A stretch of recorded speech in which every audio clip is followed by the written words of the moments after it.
tainted by our relationship with our ruthless beginning of the series. Friendly story of a boyhood Christmas in the South in the company of an older, distant cousin. Narrated by Capote himself, it's a classic holiday tale of love, friendship, and tradition, starring the late Geraldine Page in an unforgettable performance. Now, A Christmas Memory on stage.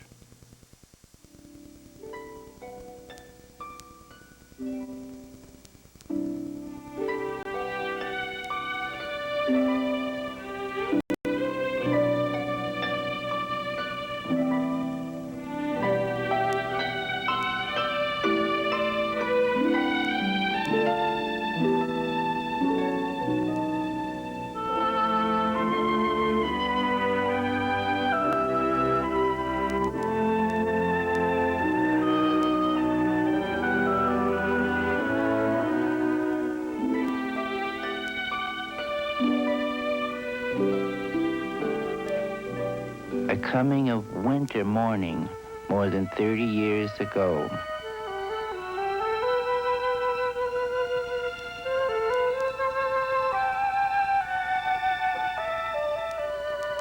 Oh, my. It's fruitcake weather. The person to whom she is speaking is myself.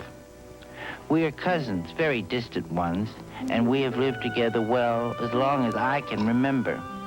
Other people inhabit the house, relatives, and though they have power over us and frequently make us cry, we are not on the whole too much aware of them. We are each other's best friend. She calls me Buddy, in memory of a boy who was formerly her best friend. The other Buddy died in the 1880s when she was still a child. She is still a child.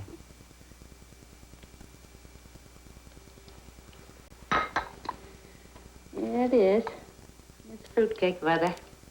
I knew it before I got out of bed. Courthouse bell sounded so cold and clear. No birds singing. They're all gone to a warmer climate, yes, indeed. We're gonna go get our pecans today. Buddy, stop stuffing biscuits and go and fetch our buggy. Take a little something to sustain ourselves. Well, let that be. We gotta go. We have got 30 cakes to bake.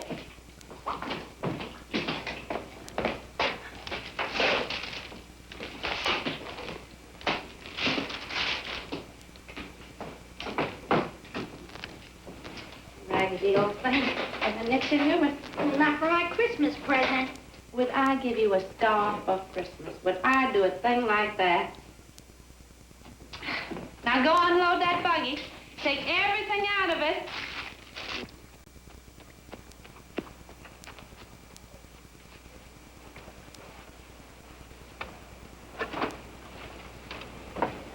Buddy, are you ready? Dad, you forgot your hat. Oh, goodness, my hat.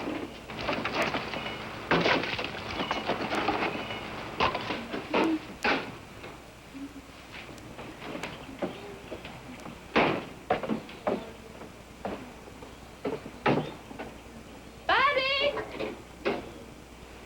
Buddy, where are you? I'm under here.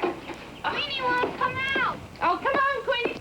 Come on, we're going to the pecan grove. Don't sound like she knows it's a long way. Come on, Queenie, come on. I packed a big bone for your lunch. Come on. Come on. Let's chat. Come on, buddy. We'll spend all day at the house. We don't want to do that.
A Christmas Memory will continue in a moment here on A&E. Prosecuted to the fullest extent of the law. Buddy, we're going in there. How? Hold up that fence phone. Wait. Now, Oh, buddy, simply do not admire a man who puts up a barbed wire fence. What do we do if Mr. Callahan comes out here? We'll thank him nicely for his windfall pecan. Maybe we could promise Mr. Callahan a cake. No. Our cakes are presents for people we like and admire. Look! There's Les here. Of course, lovely one. Oh. Right.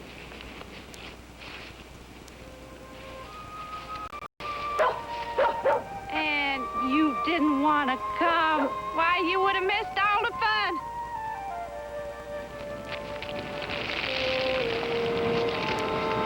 Oh, my back hurts. Mine doesn't. Oh, well, I should hope not. You're too young. When I'm old, you'll be very old. Yes, you'll have to bake all the fruitcakes yourself. No. Yes. And I'm not going to do a little work. I'm just going to sit in my rocker and watch. You'll never be that old.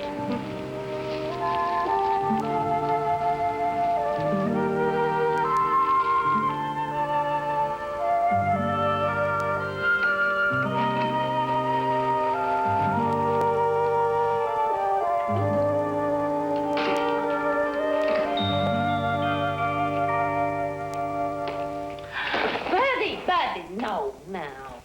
You mustn't do that. The start will never stop, and there's barely enough as it is for 30 cakes. Are we going to the store tomorrow? Yes, indeed. Right after lunch, as soon as I finish my ironing. That's the part I like best. Buying things. The only thing we don't have to buy for our cakes is the pecans. All the rest, cherries and citron, ginger and vanilla, candied pineapple, raisins and lemons, flour and butter and eggs, all that we have to buy at the grocery store. This involves money. The trouble is we have so very little. Sometimes persons in the house provide skinflint sums. A dime is considered very big money. I console myself for the thought that they aren't my parents. What we do have, we've earned ourselves from various activities, holding rummage sales, selling buckets of hand-picked blackberries and homemade jam and peach preserves. We also round up flowers for funerals and weddings. Once we won 79th prize, $5 in a national football contest. Not that we know a fool thing about football. It's just that we enter any contest we hear about. When we go to the store tomorrow, let's go straight to our post box. You're thinking about the coffee naming contest. It's too soon to get a letter. They said winners will be announced before the first of the year. What if we win? $50,000. A.M. coffee. I would like a pound of A.M. coffee, please. Oh, does sound delicious, buddy. And I wonder if we ought to have added that slogan, though. A.M. Amen. People might think it's sacrilegious. Coffee companies love slogans. We'll win first prize. To tell the truth, our only really profitable enterprise was the Fun and Freak Museum we conducted in the woodshed 2 summers ago. The Fun was a stereopticon with slide views of Washington and New York lent us by a relative who had been to those places. The Freak was a 3-legged bitty chicken hatched by one of our own hens. Everybody hereabouts wanted to see that bitty. We charged grown-ups a nickel, kids 2 cents, and took in a good $20 before the museum shut down due to the decease of the main attraction. That's your picture show money until Christmas. We'll need it for the cakes. I won't go to the picture show. I want you to go. I'd like to have you come home and tell me the stories. Why don't you ever come with me? I like to hear you tell me the stories. Besides, a person my age shouldn't squander their eyes. When the Lord comes, let me see him clear. In addition to never having seen a movie, she has never eaten in a restaurant, traveled more than 5 miles from home, received or sent a telegram, read anything except funny papers in the Bible, worn cosmetics, cursed, wished someone harm, told a lie on purpose, let a hungry dog go hungry. $12.73. I make it exactly $13. Oh, I hope not, buddy. We can't mess around with 13. The cakes will fall. We'll put somebody in the cemetery. I wouldn't even get out of bed on the 13th. Oh, shall we count it over again? Oh.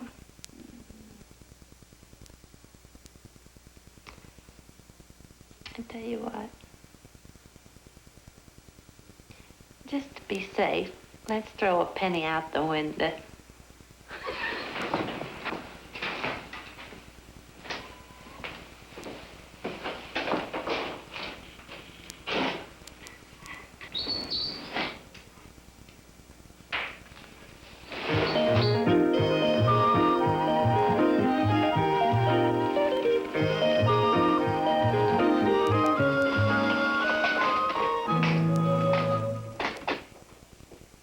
Good afternoon, ma'am.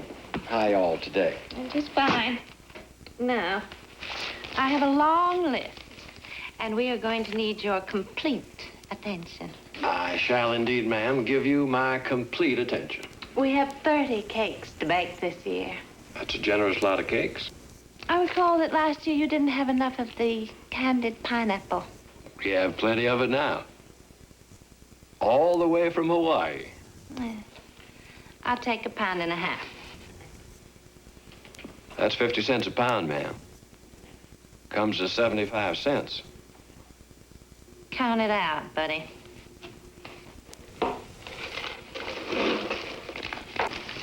Now, I need a box of ginger, large bottle of vanilla, 5 bottles of the little red cherry, 2 jars of citron, 25 pounds of flour, 1 pound of salt, 3 dozen eggs, 2 pounds of lard, 1 pound of lemon peel, candied, 2 boxes of raisins, 1 pound of orange peels, candied, 2 pounds of dates, a box of ginger, a large bottle of vanilla. Of the ingredients that go into our fruit cakes, whiskey is the most expensive, as well as the hardest to obtain. State law forbids its sale, but everybody knows you can buy a bottle from Mr. Ha Ha Jones. And so we are bound for Mr. Ha Ha's business address, Fish Fry and Dancing Cafe. People have been murdered in Ha Ha's cafe, cut to pieces, hit on the head. There's a case coming up in court next month.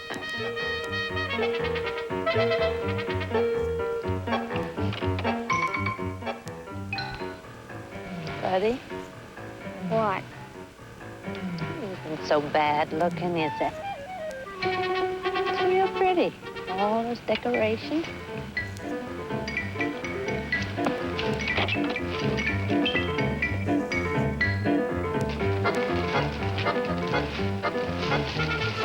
I hope Mrs. Ha-Ha is home alone. Hope Mr. Ha-Ha isn't here. Is he an Indian, too? They say he's gloomy, never laughs.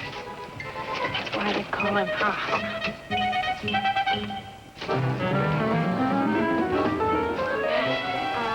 I'll knock.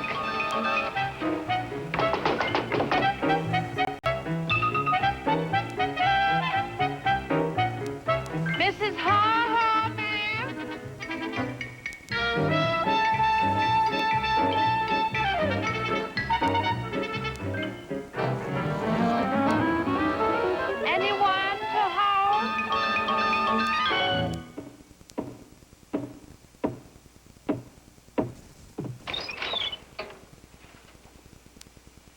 What you want with Ha-Ha?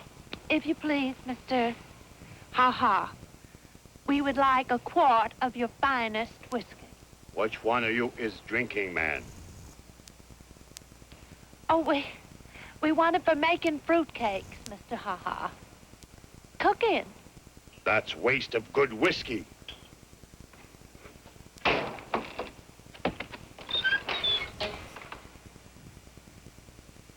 $2.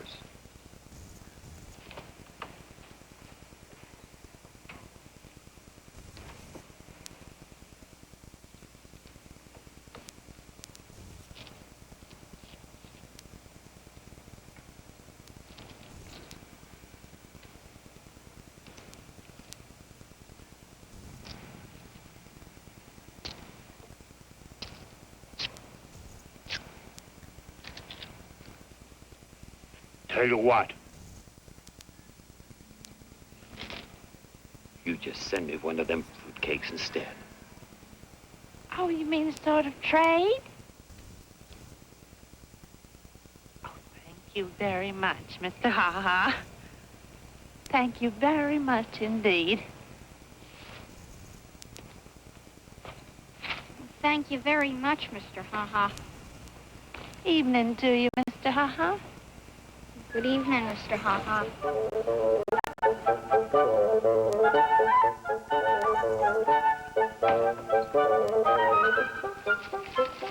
Did you see that? He smiled. Well, he's a very lovely man. We'll put an extra cup of raisins in his cake. A Christmas Memory will continue in a moment here on A&E.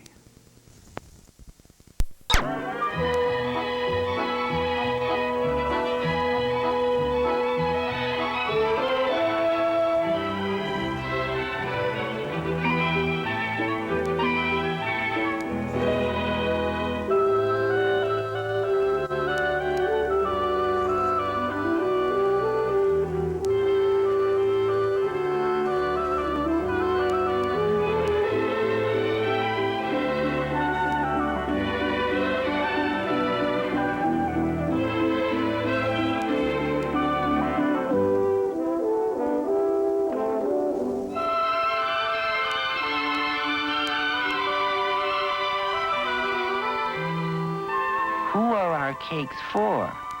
Friends, not necessarily neighbor friends. Indeed, the larger share are intended for persons we've met maybe once, perhaps not at all. People who struck our fancy, like President Roosevelt, like the Reverend and Mrs. J.C. Lucy, Baptist missionaries to Borneo who lectured here last winter, or the little knife grinder who comes through town twice a year, or Abner Packer, the driver of the 6 o'clock bus from Mobile, who exchanges waves with us every day as he passes in a dust cloud whoosh. Or the young Wistons, a California couple whose car one afternoon broke down outside the house and who spent a pleasant hour chatting with us on the porch. Young Mr. Wiston snapped our picture, the only one we've ever had taken. Is it because my friend is shy with everyone except strangers that these strangers and merest acquaintances seem to us our truest friends? I think yes. Also, the scrapbooks we keep of thank yous on White House stationery, time-to-time communications from California and Borneo, the knife grinder's penny postcards, make us feel connected to eventful worlds beyond the kitchen with its view of a sky that stops. It's all up to the Post Office of the United States of America. Trust them, buddy. As long as President Roosevelt is in charge. And right after New Year's Day, we can start looking for our thank you notes.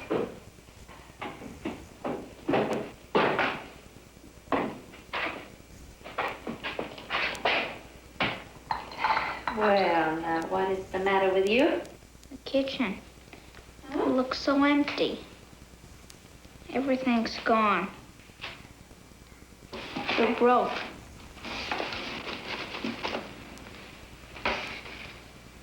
It's all over, isn't it?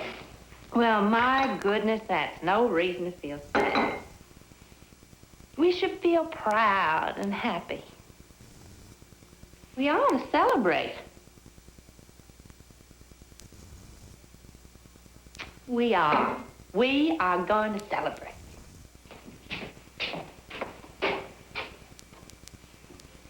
Have you ever tasted straight whiskey, buddy? You know I haven't. Have you?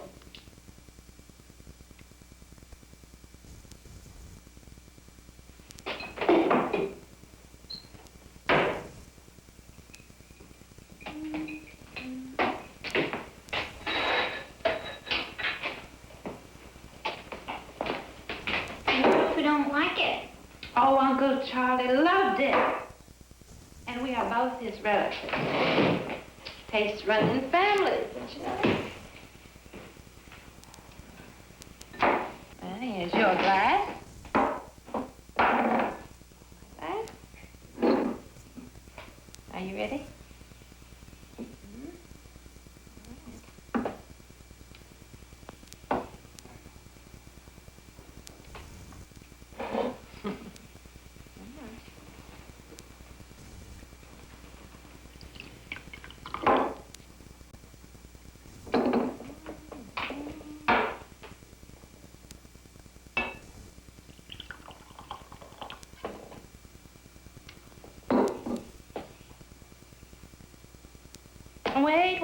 Wait.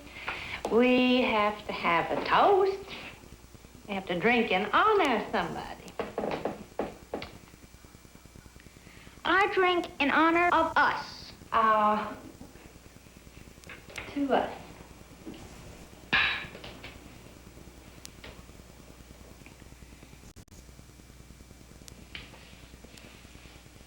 It's kind of strong.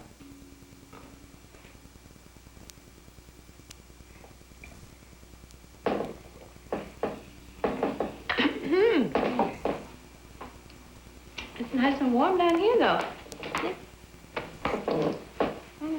Uncle Charlie used to drink this for his chest cold.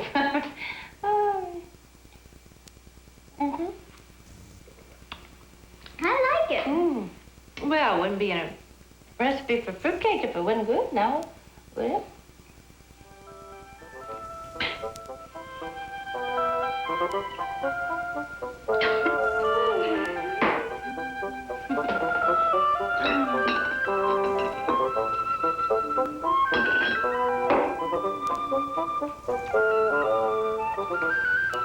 Now you drink that up. Have another sip. I'm gonna just give Queenie a little bit. Just a little bit. Go ahead, drink it up. Ah. Oh, buddy, look at that. Queenie. Oh, isn't that lovely? She's gonna drink it all up. We won't have a bit left for her. Come on, here you are. Whiskey makes me feel sparky inside. I feel carefree in the wind.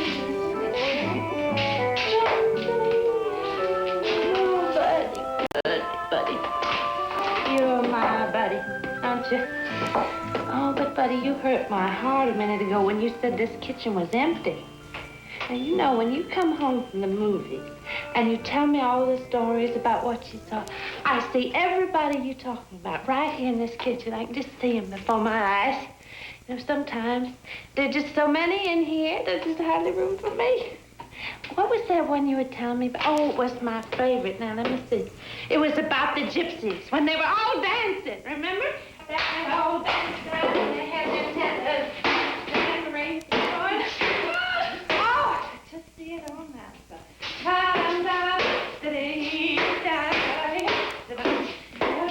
Oh, I love all the dances.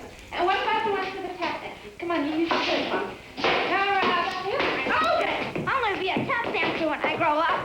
A tap dancer in the movies.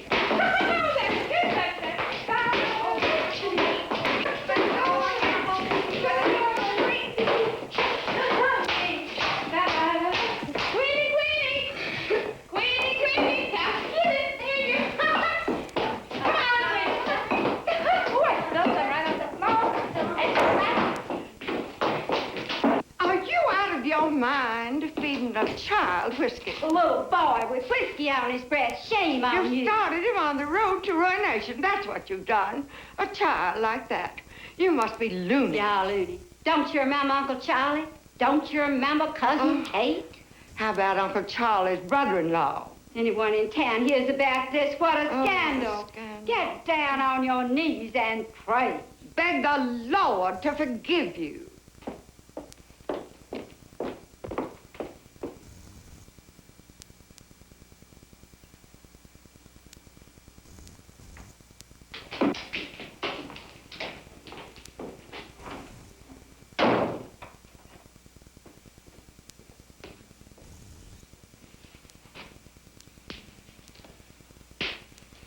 Oh, come on, buddy. We're going up to bed.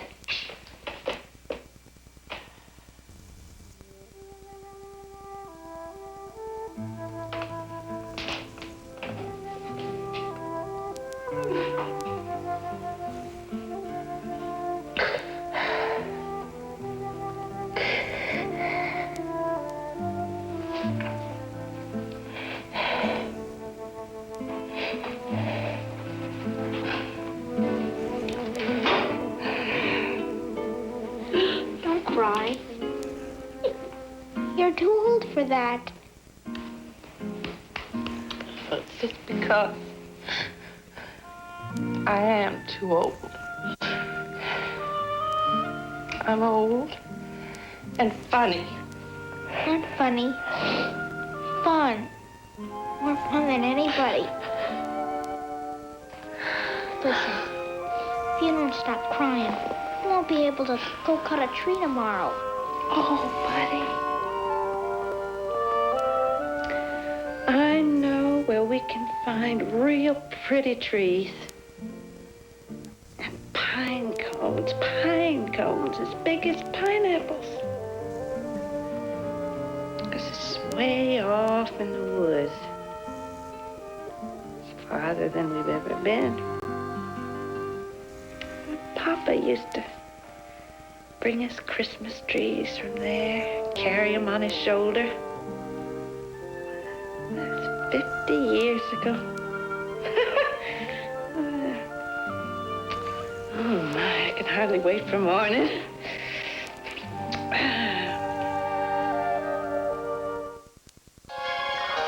Stage will continue in a moment.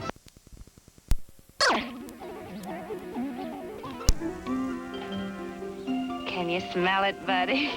Come on. Oh, there it is.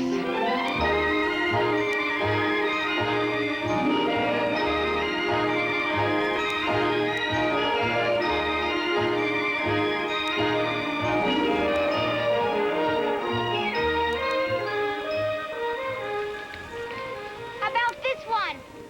Oh, no, that's too puny. Come here.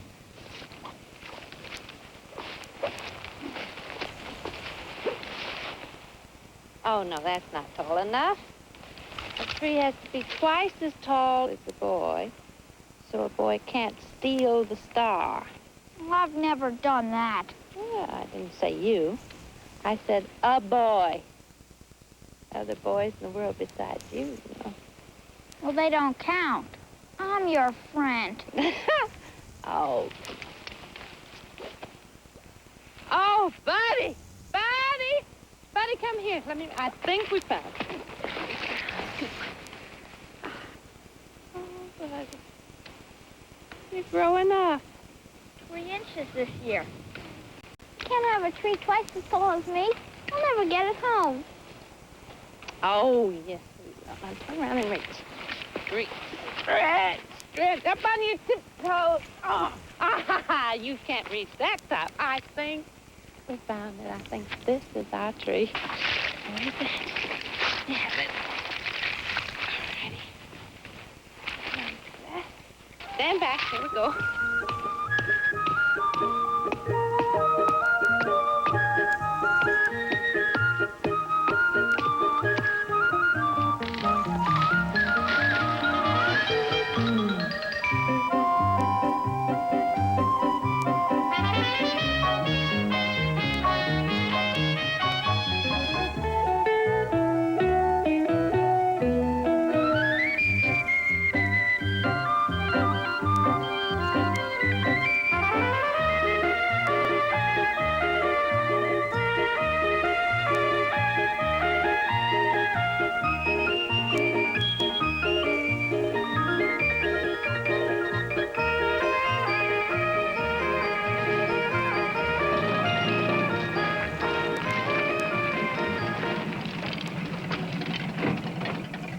give you 2 bits cash for that old tree.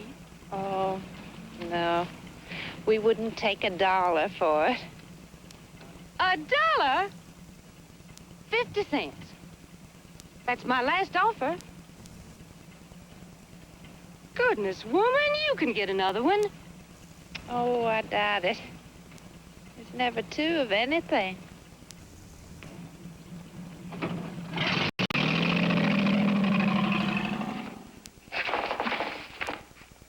What are you drawing? Not another cat. Oh, hey, look at all these. We're gonna have nothing else on this tree but cats. Well, I like cats. Well, please draw something else. Draw something. Draw something. Draw a cow. Cow on a Christmas tree? Well, why not? They're pretty. White faces and big brown eyes. You know, Buddy, I'm glad we don't have all those silver balls and the 5 and dimes. They're shiny, though. They're made in a factory, Buddy, and everything on our tree is made by us. Except the lights. Oh, well, one of these days we're gonna have brand new lights. We're gonna get strings and strings of them. If we win the $50,000 at the coffee naming contest. Our tree will blaze like a Baptist window. Our next project is the fashioning of family gifts. Of course, the most important present for each of us is what we give one another. I am building her a kite. I am fairly certain that she is building me a kite the same as last year and the year before. The year before that, we exchanged slingshots. All of which is fine by me, for we are champion kite flyers who study the wind like sailors. My friend, more accomplished than I, can get a kite aloft when there isn't enough breeze to carry clouds. Christmas Eve, we scraped together a nickel to buy Queenie's traditional gift. Our work is finished. Now all that is left is the long wait till dawn.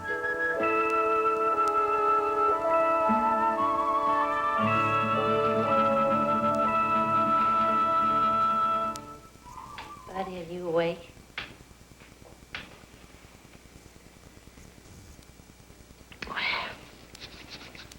I can't sleep a hoot.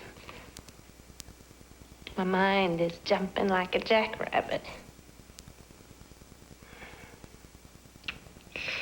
Oh, Buddy. Do you think Mrs. Roosevelt will serve our cake at dinner? I hope so.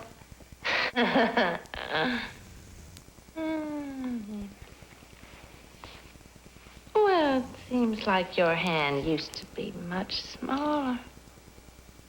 Oh. Well, I guess I hate to see you grow up.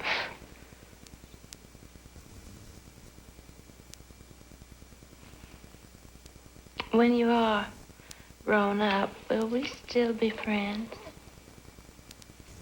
Always. Hmm.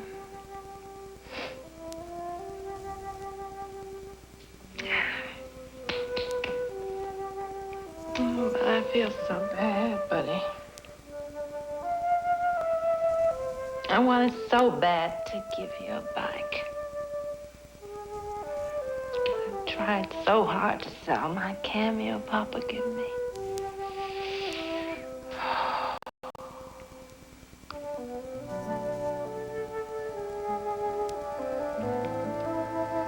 Buddy, I made you another kite. I made you a kite, too.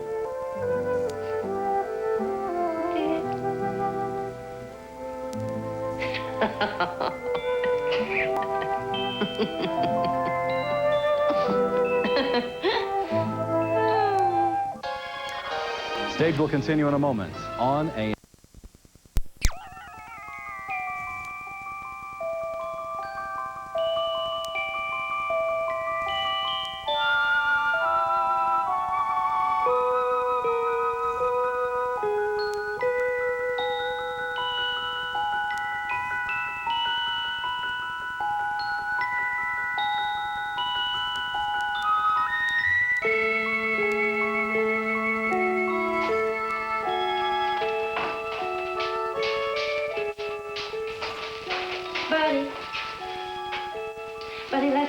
presents here. You can open them later.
The household emerges. Of course, they'd like to kill us both, but it's Christmas, so they can't. Join hands. Hark the herald angels sing, glory to the newborn King. Peace on earth and mercy mild, God and sinner reconciled. Joyful the nations rise, join the triumph of the skies. With angelic hosts proclaim, Christ is born in Bethlehem. Hark the herald angels sing, glory to the newborn King.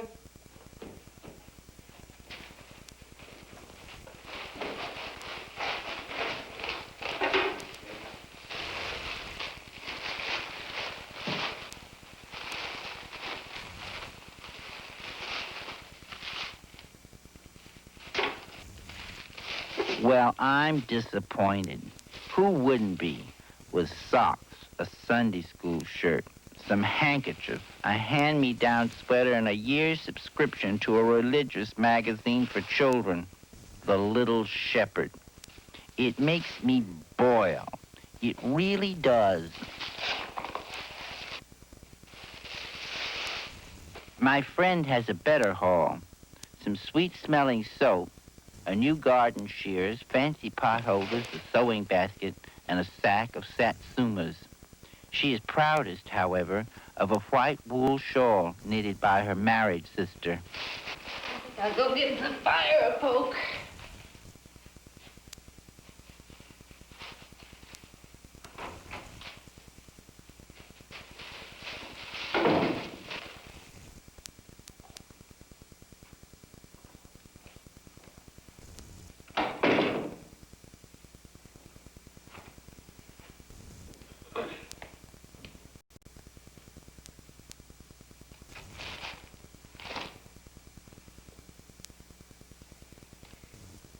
I think you better drink your milk in the kitchen, buddy. Why? Because it's in the kitchen, that's why. Come on.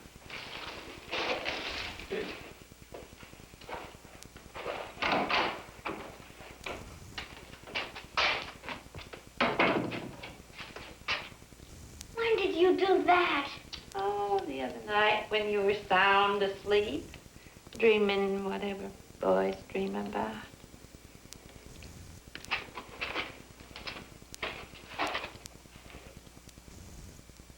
I can steal this one, you know. I'm real partial to Angel. This is the best tree I ever saw in my whole life. Cross your heart? Without the shiny silver ball.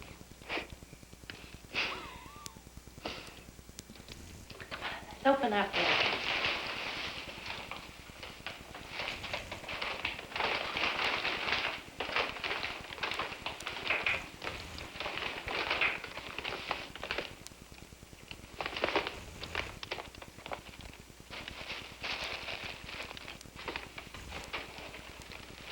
Oh, buddy. Oh, buddy, mine. So beautiful. Not as beautiful as mine. Oh, how I wanted to give you a bicycle. I wanted to give you a whole pound of chocolate-covered cherries. It's bad enough in life to have to do without something you want. But what gets my goat is not being able to give somebody something you want them to have. But I'd rather have a kite. Really, I would. One of these days, I am going to locate you a bike. Don't ask how. Steal it, maybe. Oh, buddy, the wind is blowing. Come on. Come on. Hurry up.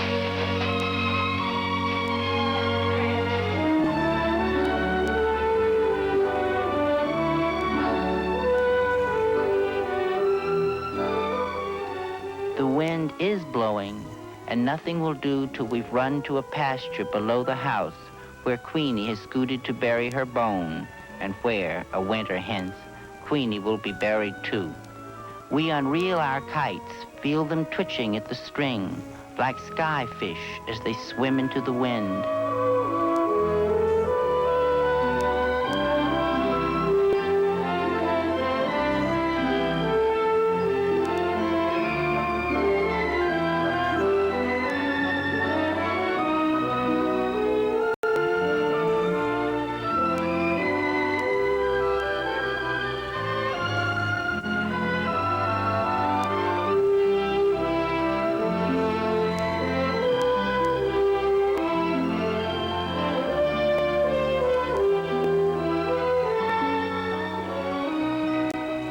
Satisfied, sun-warmed, we sprawl in the grass and watch our kites cavort.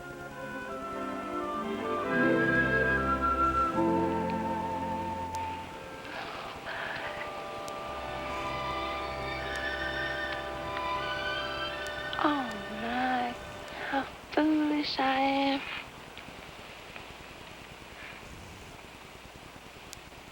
You know what I always thought?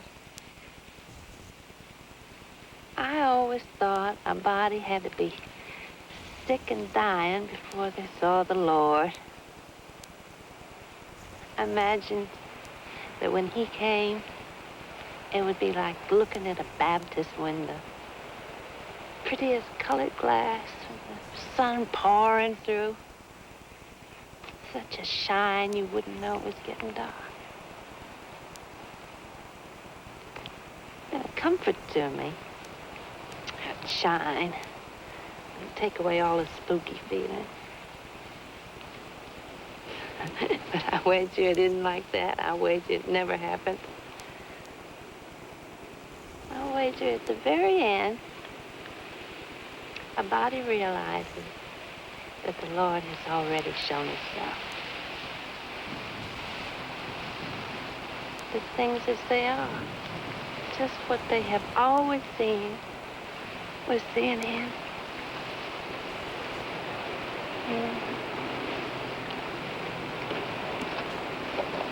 As for me, I could leave the world with today in my eyes.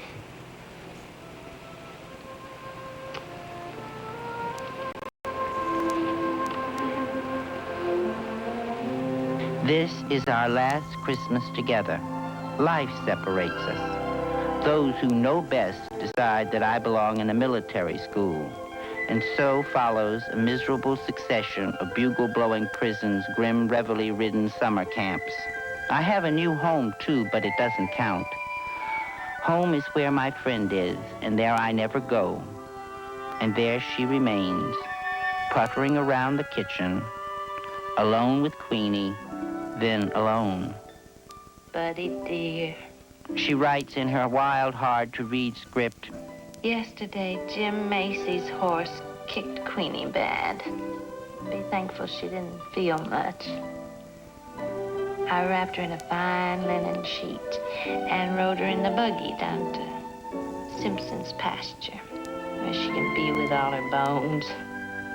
For a few Novembers, she continues to bake her fruitcake single-handed. Not as many, but some. And, of course, she always sends me. The best of the batch.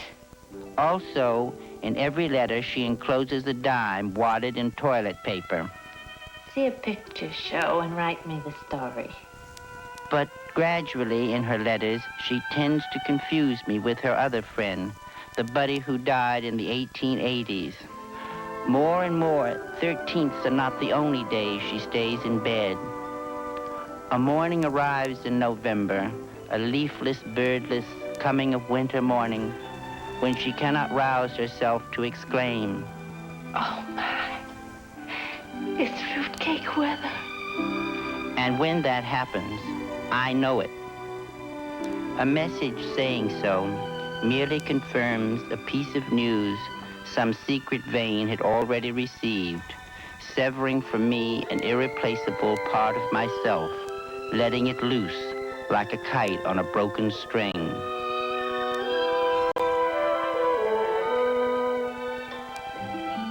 That is why, on this particular December morning, I keep searching the sky, as if I expected to see, rather like hearts, a lost pair of kites hurrying toward heaven.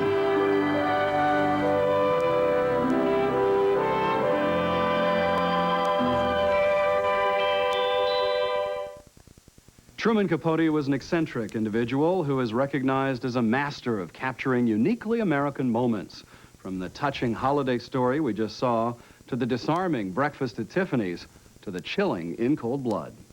Coming up next on stage, Sting narrates an eye-popping, side-splitting prayer and physical health.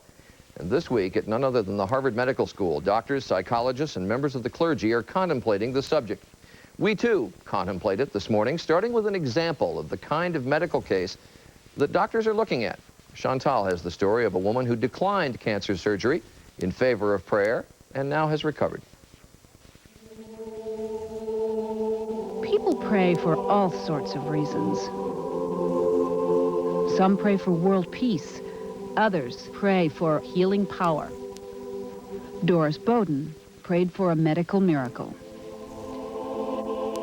I knew from experience that whatever was going to happen to me, God was going to make it all right. 3 years ago, Doris was diagnosed with throat cancer and treated with radiation. But when doctors insisted she have surgery to stop the fast-growing tumor, she put her faith in prayer instead. The doctor said, we want to do this operation, and you said, no, I'm not going to do it. I'm going to pray instead.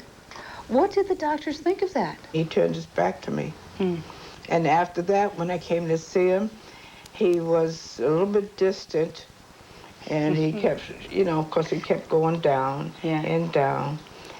And after about a year, he had to admit, he said, it's hardly there. I said, I told you it was going to disappear. All right, just take some nice deep breaths here. Think good thoughts.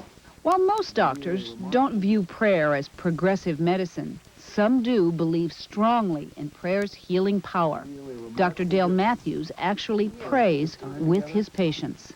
Heavenly Father, we have so much to be thankful for.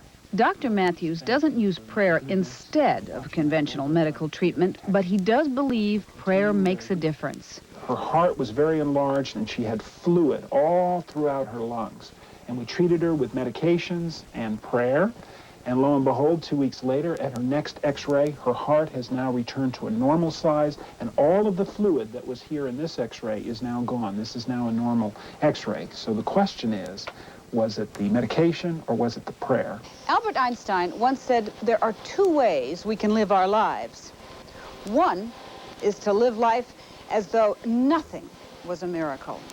And the other is to live life as though everything is a miracle. It's a statement that beautifully sums up the dilemma of studying prayer scientifically. Exactly where do you put God in the laboratory?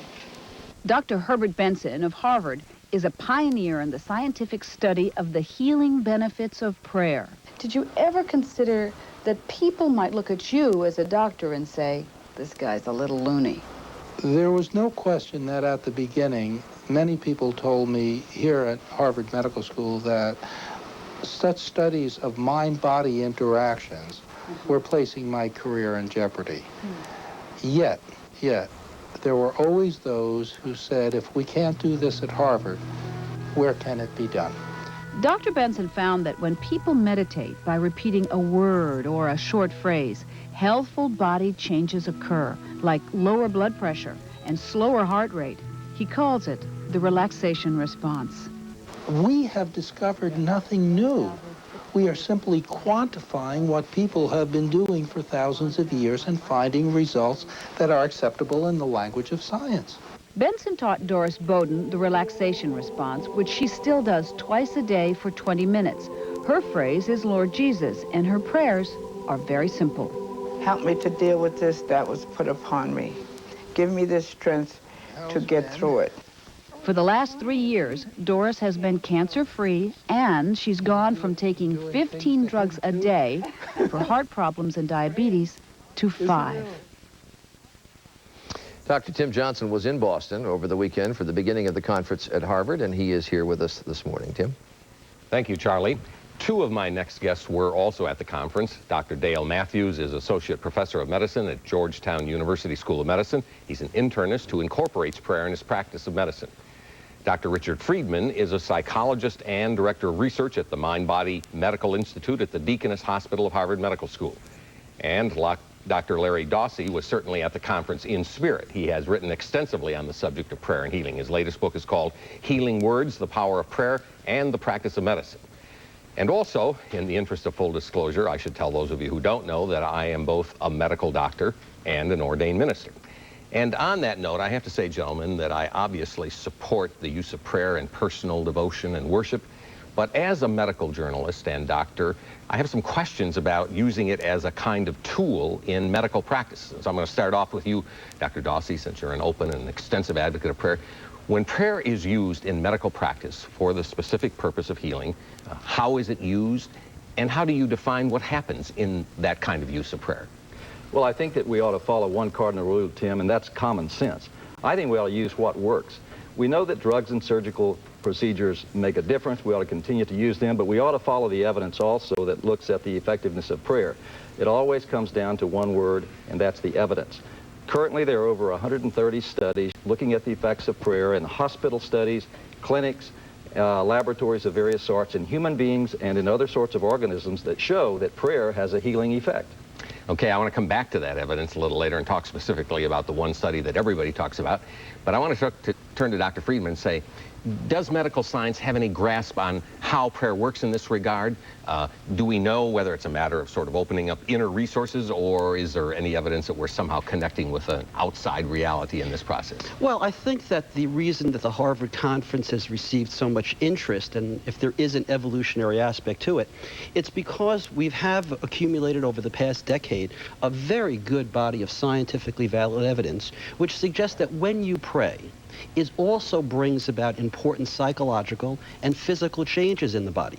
There is a documentation of a change in the internal chemistry, physical workings of the body when you pray, and that has certainly been linked to people's better psychological health and also better physical health. So there really is a solid body of evidence. Dr. Matthews, is that all there is to it? I mean, that's consonant with what we heard Dr. Benson say at the end of the piece, that it doesn't really make a difference whether there's an outside reality. It still works, and that's a win-win situation. Certainly. I think prayer is very important because it does work, and it's anything that works to help patients. This is what we are about. In medicine, we are about the business of helping people. Medicine can help people, prayer can help people, and if during the medical practice we can help people through prayer, then I think that doctors should do this. But in Dr. Benson's case, as he teaches people the relaxation response, it doesn't even have to be prayer. That is, it doesn't have to have any religious content. He says it still works in terms of what they can show with their instruments. It's important to use the patient's language. Some patients respond to religious symbols, and with those patients, use of religious language and use of prayer will be helpful. For some people, religion and spirituality are very difficult concepts to deal with. For those people, use of the relaxation response would be more useful. Okay, we're going to take a break. When we come back, we'll talk about the evidence and some of the questions and what the critics are saying. Good Morning America continues in just a minute.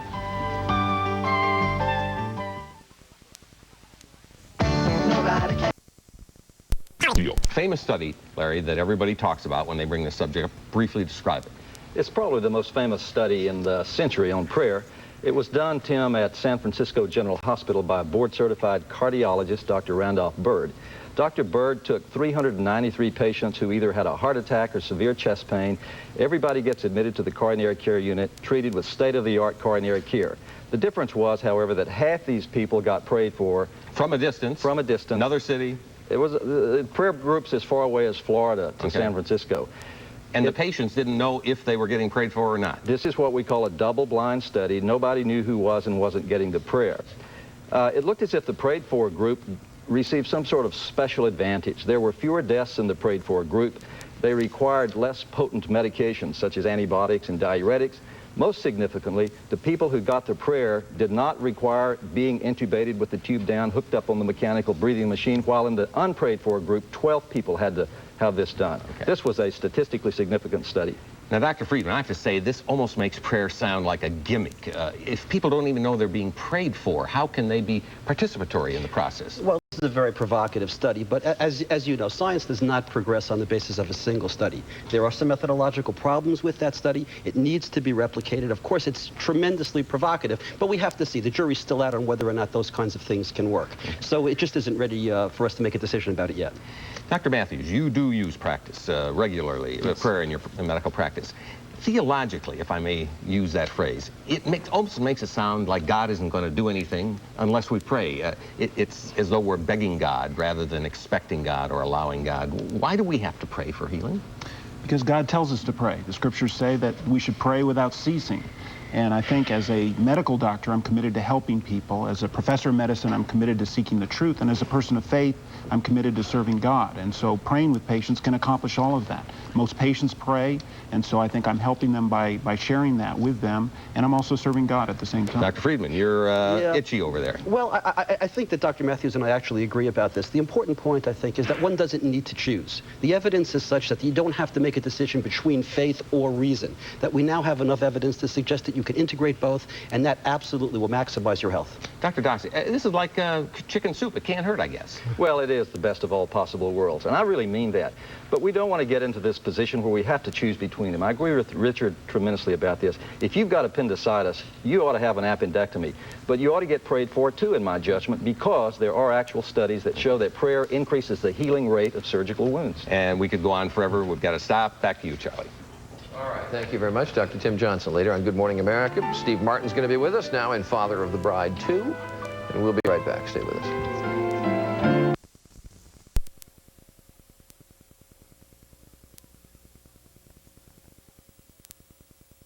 Approve of the president's Bosnia policy. And when you look at the results of this poll, you will have to conclude that the American people are confused or are schizophrenic or something else is going on. And here's why you should ignore polls. Now take a look at this. Here's an overall approval or disapproval rating of Clinton's handling of Bosnia in general. 47% disapprove and 42% approve. The most recent date there is December 3rd. Now, keep that in mind. 42% like it, 47 don't. Sending 20,000 troops to Bosnia for international peacekeeping, 56% oppose and 40% support. Now, if 47 disapprove of the policy overall, yet 56% oppose it, where's the 9% difference? How come that disapproval is not also 56, since 56 oppose sending the troops? Because after all, what's the policy? It gets even stranger. Are America's vital interests at stake in Bosnia? 53% say no, yet 42% of the people approve of the policy. And does Clinton have a clear policy on Bosnia? 54% say no, yet only 47% disapprove of this thing, if you remember the first. This is why polls should be discounted, because I don't know, this stuff is just used to make news and to shape public opinion. Hypocrisy. This is dynamite. As you know, there is an argument going on over the budget as to whose numbers should be used in scoring it. Should we use the Congressional Budget Office, or should we use the numbers from the administration, which is from the Department of, or the Office of Management and Budget? And I want to show you Tom Daschle. Now, this is from yesterday, December 4th, 1995. This is Daschle in the press room talking to the reporters about the CBO and why the Democrats, even though they've signed, remember the deal they signed that said they'd go ahead and negotiate and try to come up with a balanced budget by December 15th, one of the tenets in this agreement was that the CBO numbers would be the numbers that would be used to score the budget. Here's what Daschle now says as of December 4th about CBO numbers.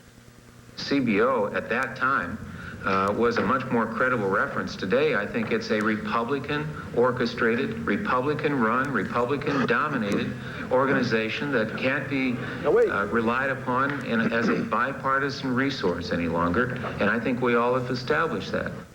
You know, there's something about... Wait a second, you haven't seen anything yet, folks. This is not the time to be reacting. You just keep that in your mind as we get to the next one. I just want to make an observation about this guy.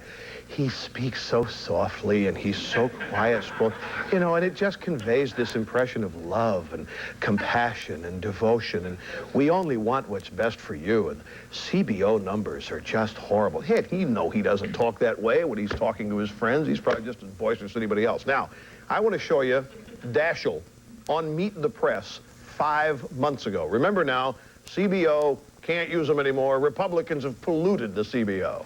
But here's what he said about the same subject and about their willingness to use CBO on Meet the Press 5 months ago. The president has said all along he will go by CBO numbers. We will come to whatever accommodations there are to ensure that CBO is the final arbiter on the numbers. That's not any question. There's no difference between the president and the Congress on that. So now, my friends, what's the importance of this? You're saying, and look, those of you who are conservative and on our side on this, look, you know this before I even show this to you. But those of you watching this who are maybe liberal or who are on the fence and you haven't made up your mind, you've got to look at this and you've got to have the courage to watch it. Here's one guy 5 months apart saying two totally different things. And what he says yesterday contradicts a promise. The president and Congress will stick with CBO. No problem. We'll go with CBO. And that was during a Republican-led Congress 5 months ago, this after the November elections. You've got to look at this stuff, and you've got to question it. These people are not being challenged. The press ought to be showing you this stuff. What I just showed you ought to be on CBS, ABC, CNN, and NBC every night, but it's not. They ought to show you this. You've got to notice this. I'll give you another example.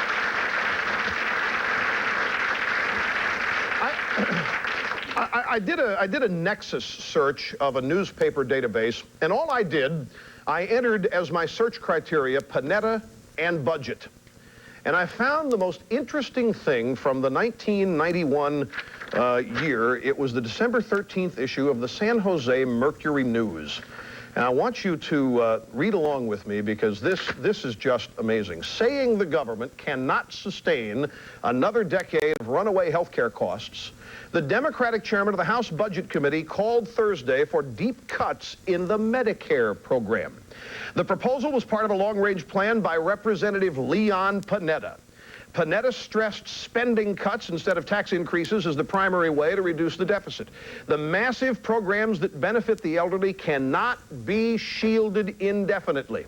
Panetta said cuts in Social Security should also be considered, and he called for a shift in government social spending toward the young and away from the elderly. Under the plan, entitlement programs, primarily Medicare, would be cut by $400 billion. Now, wait. The reductions would be achieved by putting a limit on the yearly growth of the Medicare budget. Now, my friends, this is 3 years ago. This is 4 years ago now, December 13th, 1991.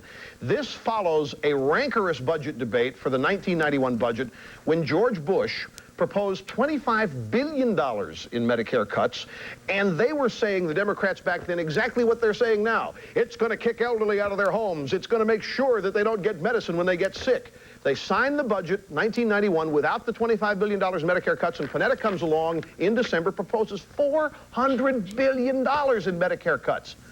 Now, what's changed, Leon, between now and then? What's changed? Because the Republicans today are proposing nowhere near this kind of cut, and Leon Panetta is trying to scare, along with the rest of the administration, the people of this country into thinking that their world is over. Now, this is hypocrisy running wild. Now, it's working. I mentioned this on the radio last week. I mentioned it here on television. In the San Francisco Chronicle on Tuesday, they've picked it up. The San Francisco Chronicle notes that White House Chief of Staff Leon Panetta denounces the Republican plan to balance the budget in 7 years as extreme, saying it will harm the elderly, children, and programs for the environment and education. But Panetta, as chair of the House Budget Committee 3 years ago, outlined a 5-year plan that took aim at many of the same targets, including Medicare. So, my friends, the mainstream press, if steered to the right place, can sometimes get it. Because now it's not just on this show or my radio show. The San Francisco Chronicle, which is near his home district of Monterey, is now running a piece in the paper today claiming that Panetta was all for the stuff he's totally opposed to today. And so the question has to be, what's changed, Leon? And my friends, those of you on the fence, if you're going to believe Leon Panetta and Bill Clinton and Richard Gephardt and David Bonnier and all the rest of the liberals today on what's going to happen to the future of this country on a basis of Republican proposals, then I guess you didn't believe them when they proposed. I'll bet, in fact, you didn't even know. I'll bet, unless I had told you, you didn't even know that Leon Panetta wanted to gut Medicare by $400 billion 3 years ago, did you? You didn't even know it. And now you're challenged with believing. Now, so the next time those of you who are on the fence, and I'm speaking to you directly from my heart, the next time you see Panetta or Daschle or Bonnier or Gephardt or any of these people on television talking to you about the ruin that lies ahead if the Republican plan is enacted, remember, Leon Panetta wanted to do all this and more when he was in power 4 years ago. Ask yourself which Leon Panetta you're going to believe. And if you believe that the Republicans are extremists, if you believe that the Republicans want to poison the water and the air and starve children and kick the elderly out of their homes, then you also, if you're to be intellectually honest with yourselves, you must admit that Leon Panetta wanted to poison the air, poison the water, starve children, and kick the elderly out of their homes in 1991. Think about that next time you see some of this stuff go by in the news, because the mainstream press will not challenge Panetta as we have here.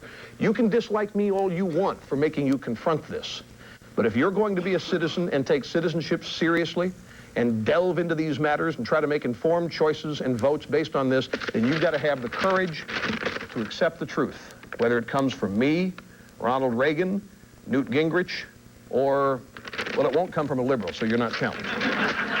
We'll be back after this. Don't go away.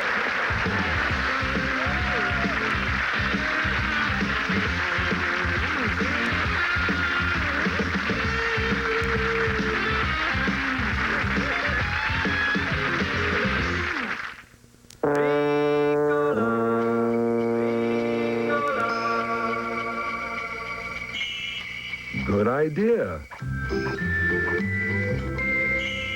Season's greetings from your friends at Ricola. How white can you safely get your teeth? Take a look at Aquafresh Whitening. In clinical tests, Aquafresh was proven to whiten better than Crest. Even Rembrandt can't beat it. Aquafresh Whitening, safe to use every day for dazzling whiter teeth. You know, people have been asking me for years, Rush, how do I get a cassette of some of those great Clinton songs you play on the radio show? My friends, you can now have such a cassette. You know how to get one? Very simple. You order 1 year of the Limbaugh Letter for yourself or as a holiday gift, and you'll get a complimentary copy of this hilarious audio cassette that you've been asking for. Call 800-796-4200. For $29.95, you get 1 year of the newsletter plus this great cassette. That's 800-796-4200. Attention furniture shoppers, buy your new furniture at Rockford Furniture Mart, because if it snows on Christmas Day, your furniture's free. Wait, did I say free?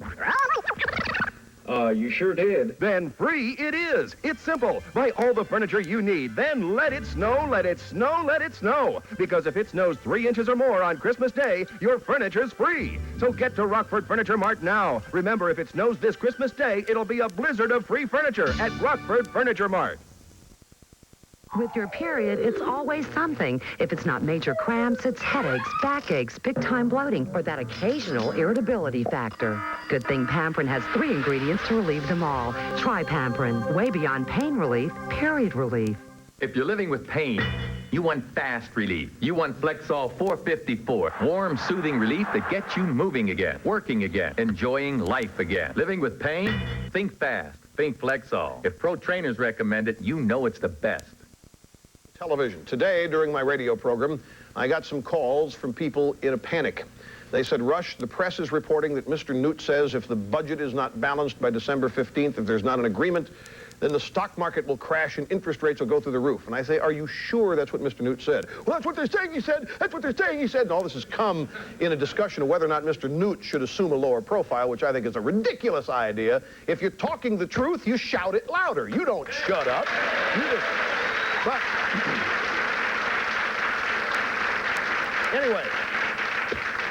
So I cautioned these people. I said, you say the press is reporting. That's what Newt said. Yeah, Rush, yeah, that's what they're saying. Well, I said, in that case, it's probably not the way you think. I will guarantee you that Newt Gingrich has not predicted a stock market crash if this thing doesn't get signed by December 15th. Lo and behold, as usual, I am right. We have here, what this all stems from, Mr. Newt made a speech today to the American Medical Association, and here is what Mr. Newt actually said. Listen and watch carefully. If we cave, if we walk off, two things will happen. First, it'll be clear to this country that the best chance we've had in a generation to balance the budget will have failed. Not been postponed, failed. And second, you will see interest rates skyrocket and the stock market crash, because the fact is, they are counting on us keeping our word because they actually believe we are different. Okay, now here's what he said, ladies and gentlemen. It's very simple. If the Republicans cave, if they don't stand for the balanced budget, if they cave and let the Democrats get control of this and it ends up to be a budget that doesn't balance, then the stock market will crash and then the interest rates will go through the roof. And that is exactly right. And let me tell you why. The stock market has been, for example, been going through the roof since last November. And one of the reasons for it is that the stock market and people investing believe that this is going to happen, a balanced budget. Now, what is a balanced budget? A balanced budget means smaller government. And it also means something very crucial. It means the government doesn't borrow any money. If there's no deficit, there's no government borrowing. Now, the government's been borrowing anywhere from $150 billion to $250 billion. That money that the government borrows, therefore, is not available to the private sector, so that when you or I go to borrow some money, or somebody borrows a real amount of money to build a shopping center or whatever, the interest rates are higher. The risk, therefore, is greater because there's less money. It's simply supply and demand. People who lend money, it's just they sell it, and the price of buying money is the interest rate. If the government doesn't borrow the $150 billion, it's there. Guess what? There's a lot more supply. There's a lot more money for people to borrow, and the interest rate will be lower because the people lending the money will have to make the price, the interest rate, competitive so that people will borrow it from them. They want to lend money. And the stock market is going crazy because people think that private sector pool of money is going to get bigger and bigger and bigger. And so they're investing on that basis. If this doesn't happen, if the Republicans cave, if the Democrats prevail and there's no balanced budget and we have deficits of 150 to 200 billion, a lot of people who got in the market are going to get out of it because the reason they got in is no longer a reality. And that's what he's saying, and that's what he's right about. He is not predicting a crash by December 15th. And I got to tell you, the press is furthering this along. Now, Newt's not the only one who said this, by the way. The chairman of the Federal Reserve, Alan Greenspan, said this. Do I look at the clock? Let me show you Greenspan. Now, struggle, folks. He'll put you to sleep. Don't change channels. Don't click off. Please stick with this. It's a slow-paced thing. Chairman of the Federal Reserve have to be very careful about the way they speak. But Greenspan says the same thing Newt said. I want you to see it. Watch. If there is a shattering of expectation that leads to the conclusion that there is indeed an incapability on the part of our government to ultimately redress the corrosive forces of deficit, I think the reaction could be quite negative. And I'm fearful that were that to happen, that is, a sharp increase in long-term interest rates, which would be the reversal of the process which discounted the culmination of these budget hearings in a successful manner, then I think we would find that with mortgage interest rates higher and other related rates moving up, interest-sensitive areas of the economy would begin to run into trouble. Okay, there you have it. Now, it took a while. Now, wait, folks, wait a second. Now, wait. Folks, those of you watching at home, hear another example. Alan Greenspan said that on November 27th. Did anybody in the press get on him for predicting a stock market crash? Did anybody go out there and say, Greenspan's causing a national panic? How dare he do this? Look what they did to Newt. Newt didn't even say it. But people called my radio show today thinking Newt Gingrich predicting a stock market crash by December 15th. That's because of the way the press is reporting it. Now, if, again, you're going to have to understand how this is working. Newt is going to be opposed because the press doesn't like him. They want him to fail. They don't like any of this. They're part and parcel of the elite inside the Beltway establishment, which wants bigger government, expansive government, same old status quo. And this is the best examples I can give you to show you the unfairness, the bias, and the disparity that exists in reporting the truth with the mainstream press coming out of Washington. Back after this. Don't go away.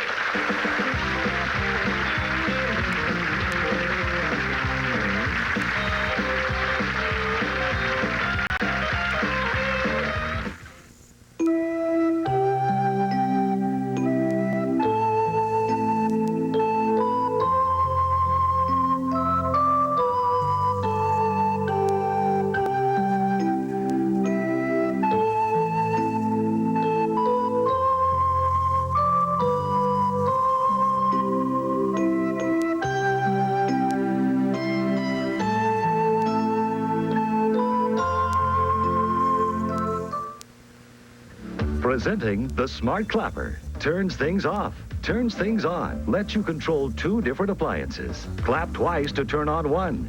Clap 3 times to turn on the other. It's easy, great for anyone wanting some assistance. Switch to away for convenience or home security.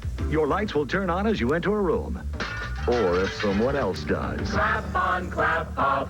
The Smart Clapper. The Smart Clapper is available at Kmart, Walgreens, participating Ace and True Value hardware stores. Welcome to You Want to Know. Our topic, factory authorized 5% additional savings on all select 95 GM trucks and vans. First, get your one low price from Backroads and then discount an additional 5%. Backroad kicks off the Christmas season in a big way. Backroad Chevrolet has over 25 of the hard-to-find CK pickups in stock. And Backroad Pontiac GMC has over 95 full-size trucks, vans, and safaris in stock. So kick off the holidays with an additional 5% savings on all 95s at all 3 Backroad locations. Thought you ought to know. Safe driving. In the last 17 years, Pete Sullivan has developed a reputation of being a tough, hard-nosed fighter for workers hurt on the job. Maybe it's because insurance companies know Pete Sullivan believes in and respects the rights of working people. Maybe it's because workers appreciate the fact that Pete Sullivan fights for every nickel they're entitled to. One thing is for certain, this reputation of being the fighter for those hurt on the job wasn't given to Pete Sullivan by anyone. He got it the old-fashioned way. He earned it. Pete Sullivan and Associates. When you hurt, we fight.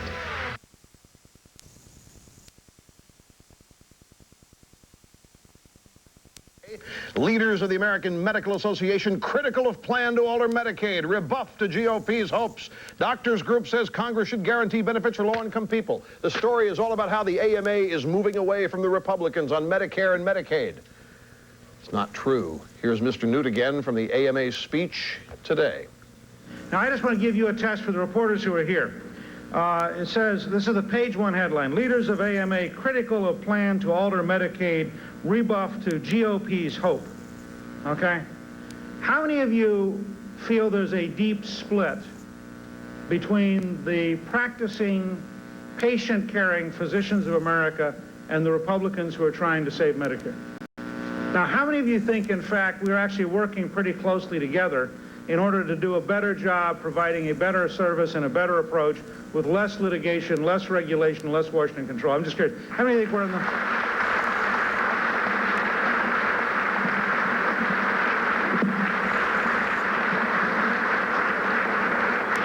Now, when you go back home, the next time you see misinformation disguised as news, just remember your personal experience and think about what it implies about why it is so hard to lead America and why it's so hard to have an adult conversation in this country. Precisely because the press cannot seem to get it right, cannot seem to report the truth when it comes to conservatives. And that's a great example that he gave. How many of you have ever been interviewed by somebody, a reporter or a journalist or whatever, and you can't wait, you get up in the morning to find your quote in the paper, and it's nothing like what you said? It happens way too much, doesn't it? So think about that. You fence straddlers or you liberals, you think about that every time you watch the news. We're not sitting here just blowing off steam for the fun of it. We care about the country. We want to get it right. We'll be back after this. Don't go away.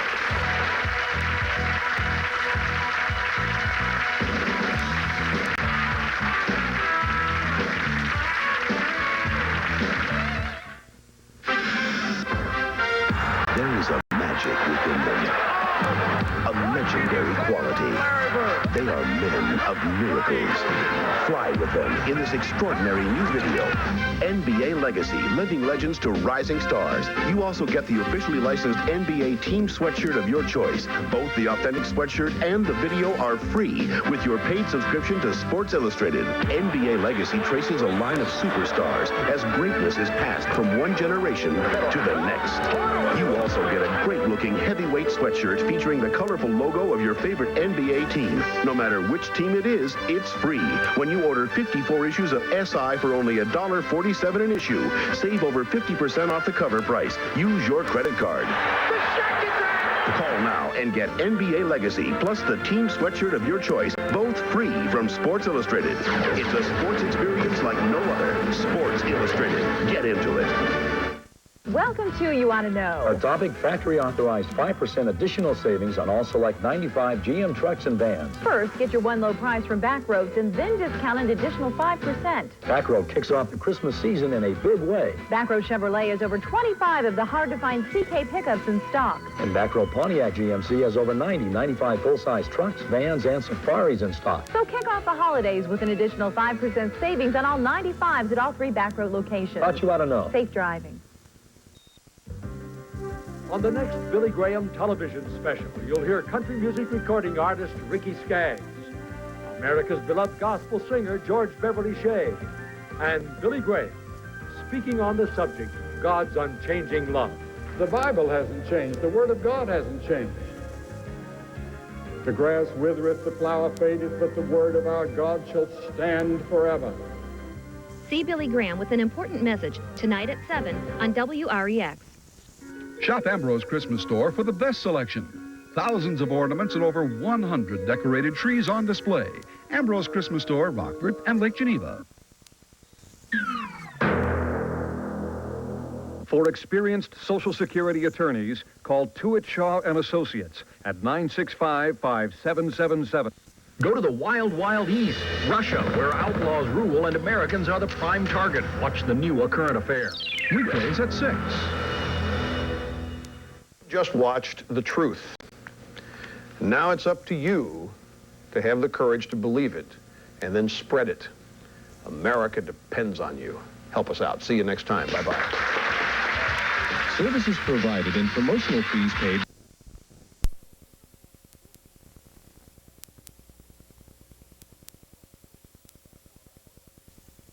If your phone call is 6 minutes and 12 seconds, you pay 6 minutes and 12 seconds, not 7 minutes. Only LCI International makes long distance simple, fair, and inexpensive. Why would you pay AT&T and MCI and Sprint for time that you're not using?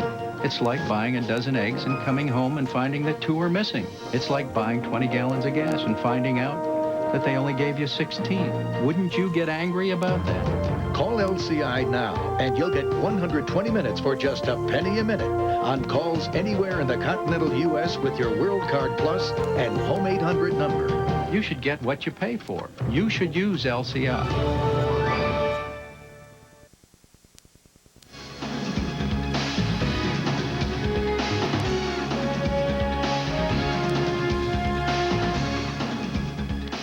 Here we are again, back with Professor Ogletree from Harvard. I want to thank Equal Time again for relinquishing some time to us. This is a Jerry Spence special, and they'll be back next Monday, full strength. Thanks so much, folks. We sure appreciate it. You know, I want to talk a minute, Professor Ogletree, about this business of juries' opinions and the decisions that jurors make. We have primarily, in this case, a black jury. And I want to start with a proposition that I think maybe you would embrace, and that is that a all-black jury might decide this case differently in Los Angeles, with the experience that this jury has had with the police in Los Angeles, than an all-white jury in Los Angeles might decide this case. Would you agree with that to begin with? I would, yes. And the reason that and that isn't a racial issue. Precisely. It is an experiential issue. And let me give you folks an example. When I was a little boy, my first experience with a horse was to be set up on an old, gentle plug of a horse. And you could put your arms around his neck, and you could feel his warm body next to you, and you could smell his sweet smell. And he would plug along, and if I fell off of him, he would stop and wait till I got back on. And so I've always loved horses ever since. But I have a friend whose first experience was with a horse who he got on, and he bucked him off and hurt him. And from that time on, he never liked horses. So it is, I think, with all of us that our experiences have much to do with how we see things. And in Los Angeles, the black community there, by and large, has had a long and serious problem with the police of that community. The Rodney King case being just the tip of the iceberg. So that the question comes in this case, will this jury believe these white police officers who have testified? Will they believe these white prosecutors who bring the case to them?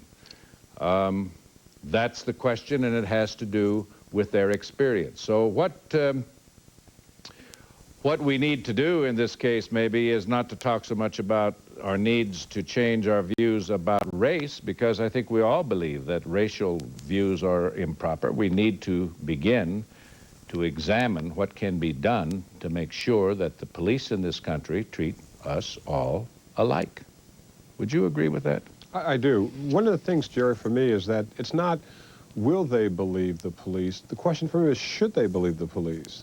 Because this is a case where, in the most unusual circumstance I've ever seen, you have a police officer smugly denying claims on cross-examination, and then the defense being able to prove in the same trial, in the same time, that he is a blatant liar and that he's a racist.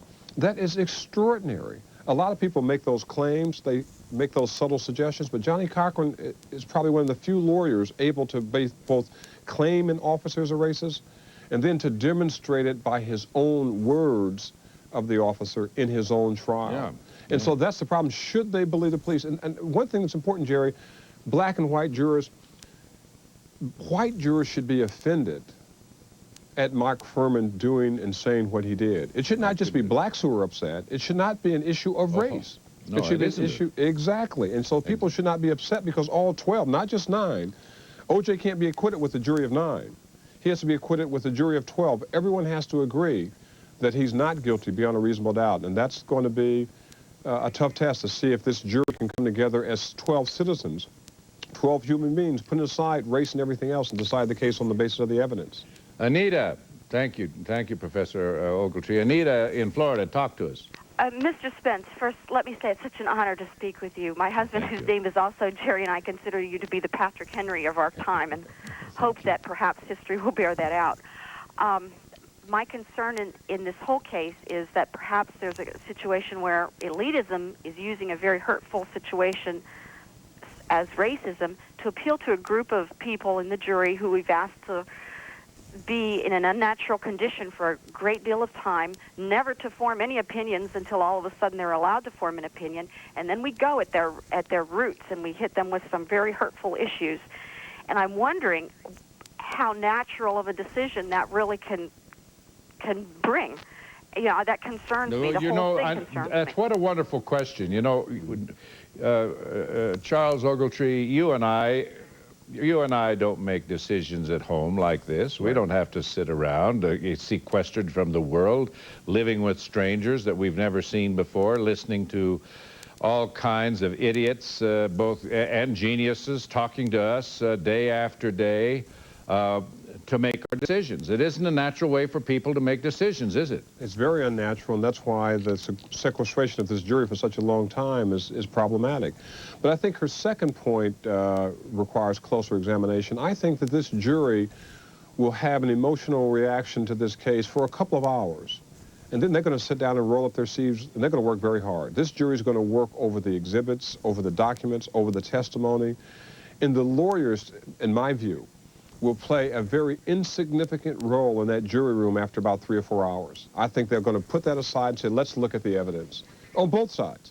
And I think that's good that they're not going to be making a decision based on the emotional appeal, even of several hours of argument. They're going to make a decision based on the evidence in this case. You know, my first take on this case, I'm sort of naive. My experience with black folks is not extensive, because there's one black man lives in Jackson, Wyoming, and he's a friend of all of ours. So when I begin to assess this case to begin with, the first thing that came to my mind is that these black jurors are going to be more concerned than white jurors would be to make certain that this case is decided on the facts and that racism doesn't get involved, and that their decision might very well be for a conviction where a white jury might not convict. I still think that may be true. We're going to talk more about this when we get back with Charles Ogletree, professor from Harvard University, and we've got some great calls coming in. Don't mess with the clicker.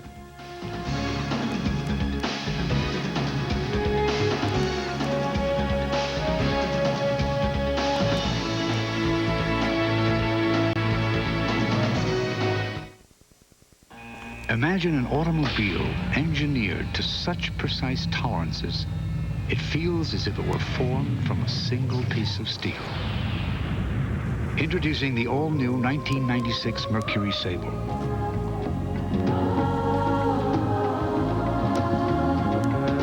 The all-new Mercury Sable.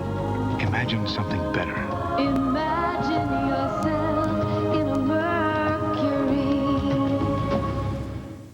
Rose, come over here, sweetheart. I want to talk to you.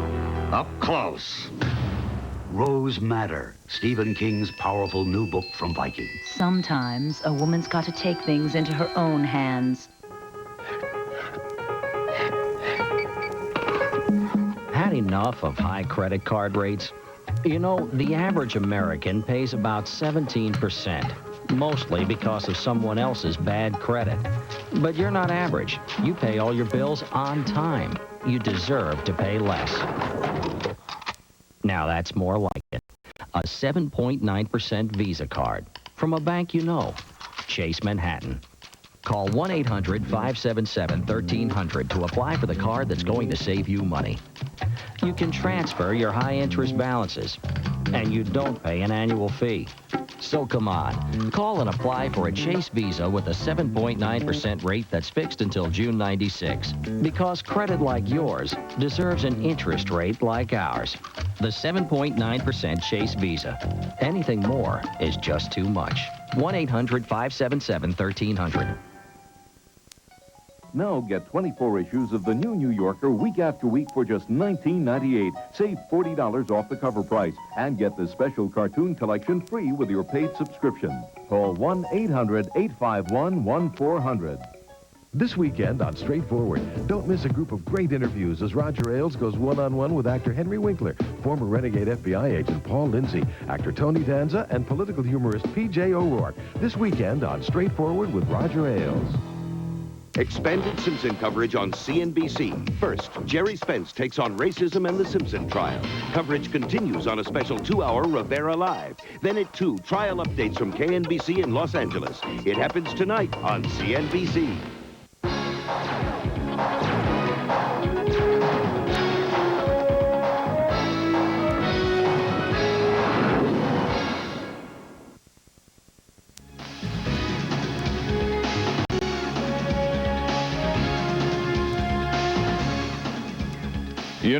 You know, Professor Ogletree, I was saying just a moment ago that I felt that a black jury was more likely to convict than a white one when I got into this, because black people have a big stake in this case. black people need to demonstrate. I don't think they have anything to prove. And I agree with you that every day black people convict black people. But I think in a case like this, they need to and will demonstrate that they are just as able to come to a just result in this case as anybody else. Black or white, good souls all look the same. And I wanted to let you and I and our listening folks, our other guests out there, listen to a tape of Chris Darden, who sort of talked and pled to this jury to be patient. Listen to it. I was reading last night about how important it is to remain calm. And I remembered a story that I had read once. And I recall that in 1961, there was an incident involving Dr. King. And it might be helpful for you to recall this, as I'm sure you do. But it was 1961, and he had written a book, and he was up in Harlem. And there was a book signing. This one woman walked up to him. And she said to him, "Are you Martin Luther King?" And he said, "Well, ma'am, yes, I am." And she said, "Well, I've been looking for you." And she reached into her purse, and she pulled out an envelope opener, and she plunged it into his chest. One of his assistants ran over to him and saw this massive thing embedded in his chest, and the assistant started to reach for it to pull it out, and Dr. King calmly said, "No. Don't touch it. Just get me to a hospital." And a few days later, the surgeon went to see Dr. King, who was still resting and rehabilitating in the hospital, and he went to see him, and the doctor said to Dr. King, he said, "It's a good thing you were so calm, Dr. King. It's a good thing you were so calm about the whole thing. The point of that blade was touching your aorta. Had you moved suddenly, if you so much as sneezed, you would have died instantly." Oh, wow. What a story. You know, that's the sign of great lawyers that we teach at Trial Lawyers College. You teach those young lawyers at Harvard as well, that the power of communication really always is in a story. You know, this jury might acquit this man. If they acquit, does that mean that there's something wrong with this jury? Not at all, Jerry. In fact, what is interesting about the clip you just showed was that it shows that Chris Darden is as much committed to getting to the heart and soul of this jury as Johnny Cochran. Yes. Chris Darden is saying we have a choice to make, community. We can be calm and look at this evidence, and if the evidence says convict, we must convict, no matter how much baggage, how much experience, how much pain we bring into this courtroom. And so he's fighting to say we are there to protect you, while Johnny Cochran's saying that the people who are supposed to protect you are the people who are victimizing you. And I think this jury could acquit, and could acquit on a sound set of reasonable doubts, without saying he's innocent, saying that he wasn't proven to be not guilty. And Chris Darden's trying to turn that around the corner to say, wait a minute, be calm, be pensive, be reflective. And if you do that, if you just sit back and think about it for a while, you can be satisfied that there's enough evidence for guilt, and you can convict with a good conscience, not because you're black, not because you're a woman, not because you're oppressed, but because you're a citizen who believes that's the way our justice system should work. Supposing that we had a jury who, by magic, for some reason, was able to actually see this murder committed, knew that it occurred, yet the prosecution was unable at the time of the trial to prove that the defendant was guilty beyond a reasonable doubt. The defendant that they just saw commit the murder. Would it be right for the jury to acquit under those circumstances? Not only right, Jerry, but absolutely necessary, because the thing we can't have is a system where we ever convict anybody on suspicion, on hyperbole, on guesses. It has to be on an abiding conviction of guilt. If we get rid of that, we're just as bad as any totalitarian regime. We have to have a system that says that I feel that he did it. I'm not convinced that he's innocent. He didn't prove it. He didn't testify. But if you're not satisfied beyond, not to, but beyond a reasonable doubt, you have to acquit. You may not feel good about it, but you should feel good about the system works. And the same system will work for you and for me, regardless of race or economic status or gender or political or religious views. It should work for everybody, and that's why we're unique. And so a juror could walk out of this case and say, you know, I really believe that O.J. Simpson committed that murder, right, or those murders. I'm pretty sure he did. But they didn't prove it to me beyond a reasonable doubt. And when he or she, that juror, comes to that conclusion, in this case, if they do, they are serving the system, are they not? Absolutely. And we can be proud of it. The disservice, Jerry, just quickly would be if they said, well, I wasn't quite sure. I wasn't sure it was him, but I had a feeling, so I convicted him. Can you imagine the sense of justice if anyone could make a decision as important and the most important decision in their lives? If you're not sure about your child, that you might leave them somewhere they might be harmed, you're not sure about your spouse and you leave them somewhere they might be harmed, oof. It's not enough to say, I'm not sure, but I'll do it anyway. You have to have an abiding conviction. That's what this country's all about. That's the difference between, say, this country and most of the European countries, in Russia and in Germany and elsewhere. There is no other country in the world like this one. Now, people may say that's bad, but there really is no other country where we let citizens, everyday citizens, you don't have to qualify to be a juror. You just have to be an everyday person, and that's what's so remarkable about it. We're going to be back in just a minute. I have to take a break. Be back. Don't go away.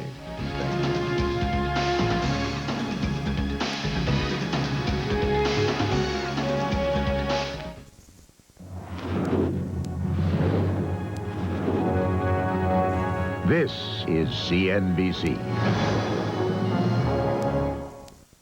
Academy Award winner Angelica Houston and Melanie Griffith head an all-star cast in Buffalo Girls, a high-spirited adventure capturing the beauty and passion of the Old West. Rugged men and strong women fighting, loving, laughing, crying, battling for survival in a majestic but unforgiving land where the spirit was the last to die.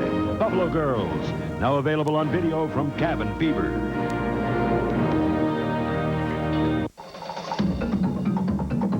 It was named Four-Wheeler Magazine's Four-Wheeler of the Year, Automobile Magazine's All-Star Sport Utility, and selected by Popular Science as the best of what's new. How else would you expect people to react after spending hours in the Discovery? I have to go again. Discovery, the family vehicle from Land Rover.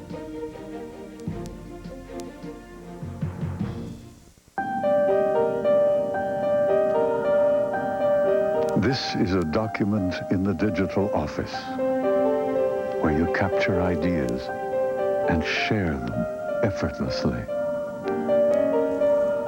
Whether they're on paper or on your screen, this is the space where Xerox works, giving you a simpler way to do good work. Before you call this toll-free number, spend a minute with Ed McMahon.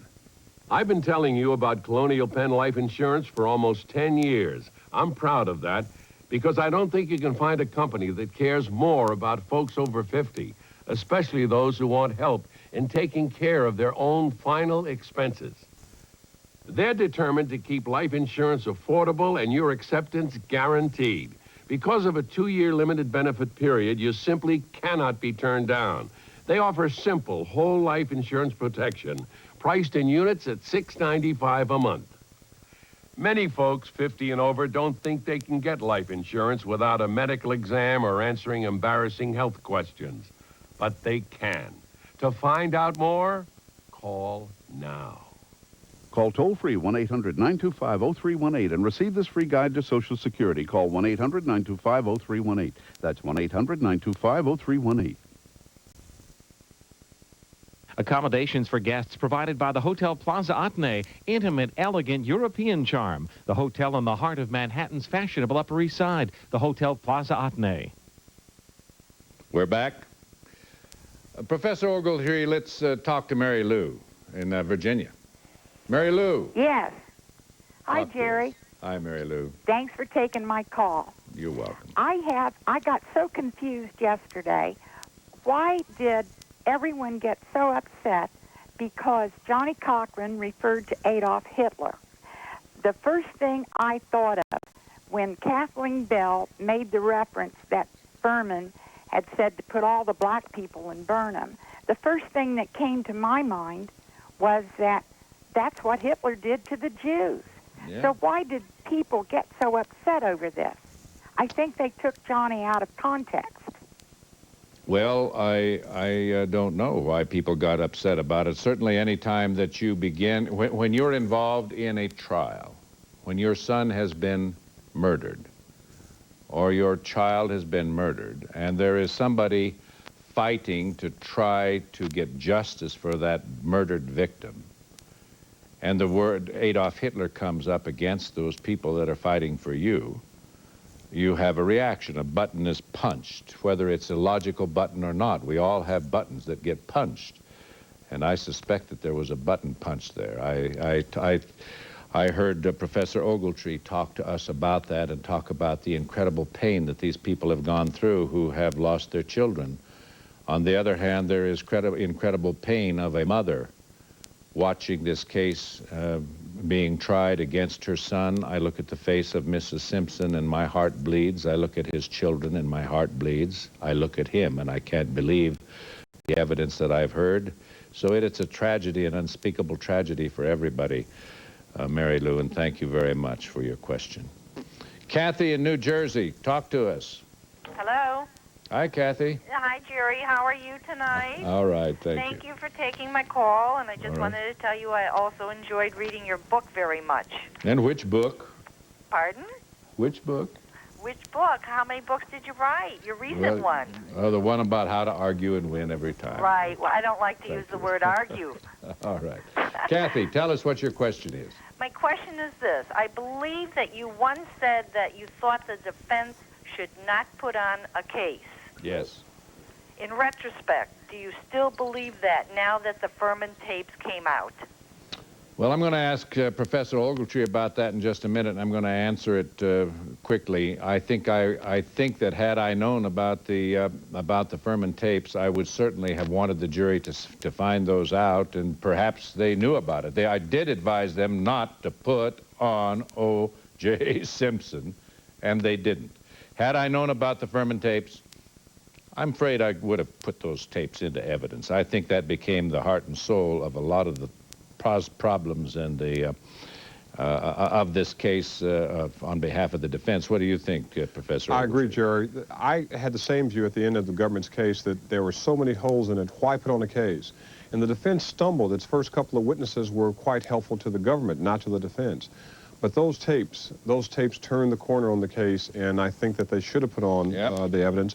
And I also think that they were right to not put on O.J. Simpson. Johnny Cochran's the best possible witness, and he testified from beginning to end. O.J. Simpson could not have come even close to Johnny Cochran's ability to be persuasive with the jury. Yep. Suppose Professor Ogletree, that there's an acquittal here. What effect do you think that'll have on how America, from this point forward, looks at black America? Well, it's interesting, Jerry. A lot of black people, not all, but a lot of black people will silently celebrate the fact that here is somebody who can get what they would say is some justice in the courtroom. And they will celebrate that. And a lot of white people will be very, very angry at the system and think that this is reverse racism or whatever they might call it. But I think that what's going to happen, what's ultimately going to happen, is that I hope that we will be able to talk black and white about this issue. What people are forgetting, Johnny Cochran represented Reginald Denny, the white man who was beaten savagely during the L.A. riots. Johnny Cochran was against those riots. He's represented all kinds of people against police abuse, and we should not characterize him based on this one episode. He's a good man with a good soul trying to do his job well. What effect do you think that an acquittal in this case would hurt the black cause with the white majority? Absolutely. It's the same assumption we had 50 years ago or 80 years ago when blacks couldn't even serve on juries because people assumed that they would vote based on their race. It's that same kind of stereotype that all blacks are alike, which I find offensive and insulting.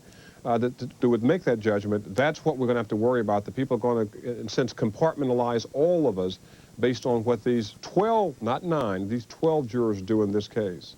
Well, wouldn't a conviction serve the black community better then? Not at all, because that's not, you can't convict somebody to send a message somewhere. That's not what our system's about.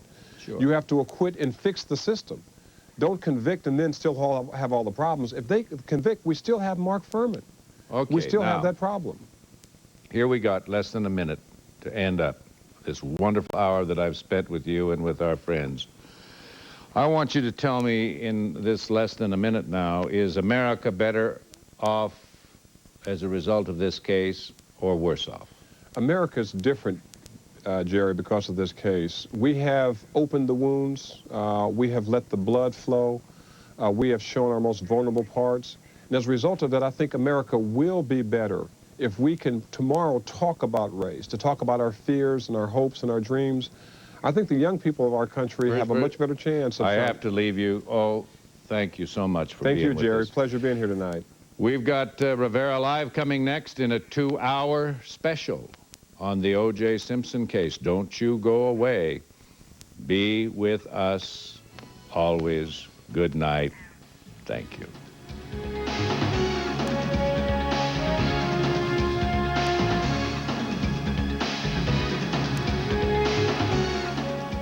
If you wish to purchase a copy of this program, please send $6 for a transcript or $24.95 plus $5 shipping and handling for a videotape to Burrell's, P.O. Box 7, Livingston, New Jersey 07039. For credit card orders, please call 1-800-777-8398.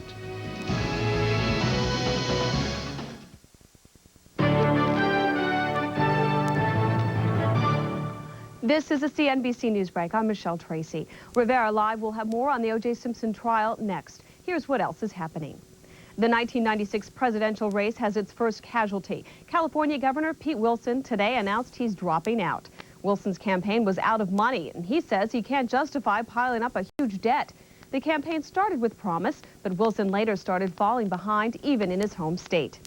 Liberal Democrats and anti-abortion Republicans come together to vote down a defense spending bill. The abortion foes were against the bill because of language that weakened a provision banning abortions in overseas military hospitals.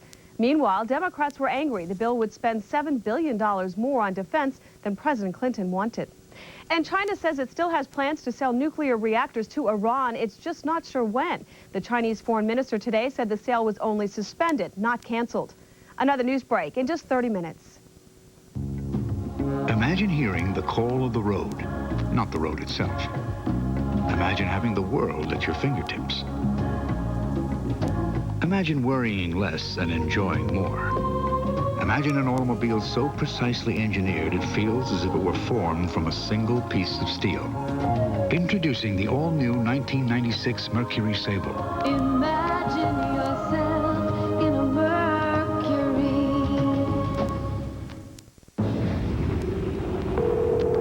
Hello, Gary, Stan. What's new on the aircraft financing? Good news. Yeah? Matter of fact, I just heard from First Union. Whoa, that was quick. Yeah, it's a solid proposal, and the lease will let us do things our way. That's key. When can they close? They're ready when we are. Great work. Gary, let's get them on board now. Once this thing gets going, it's going to move pretty fast. They always do.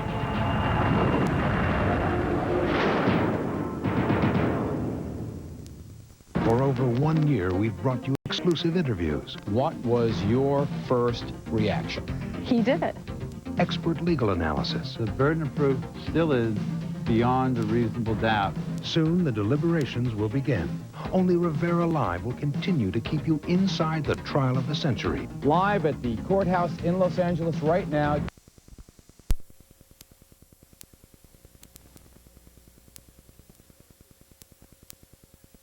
Pottery Lovers Reunion.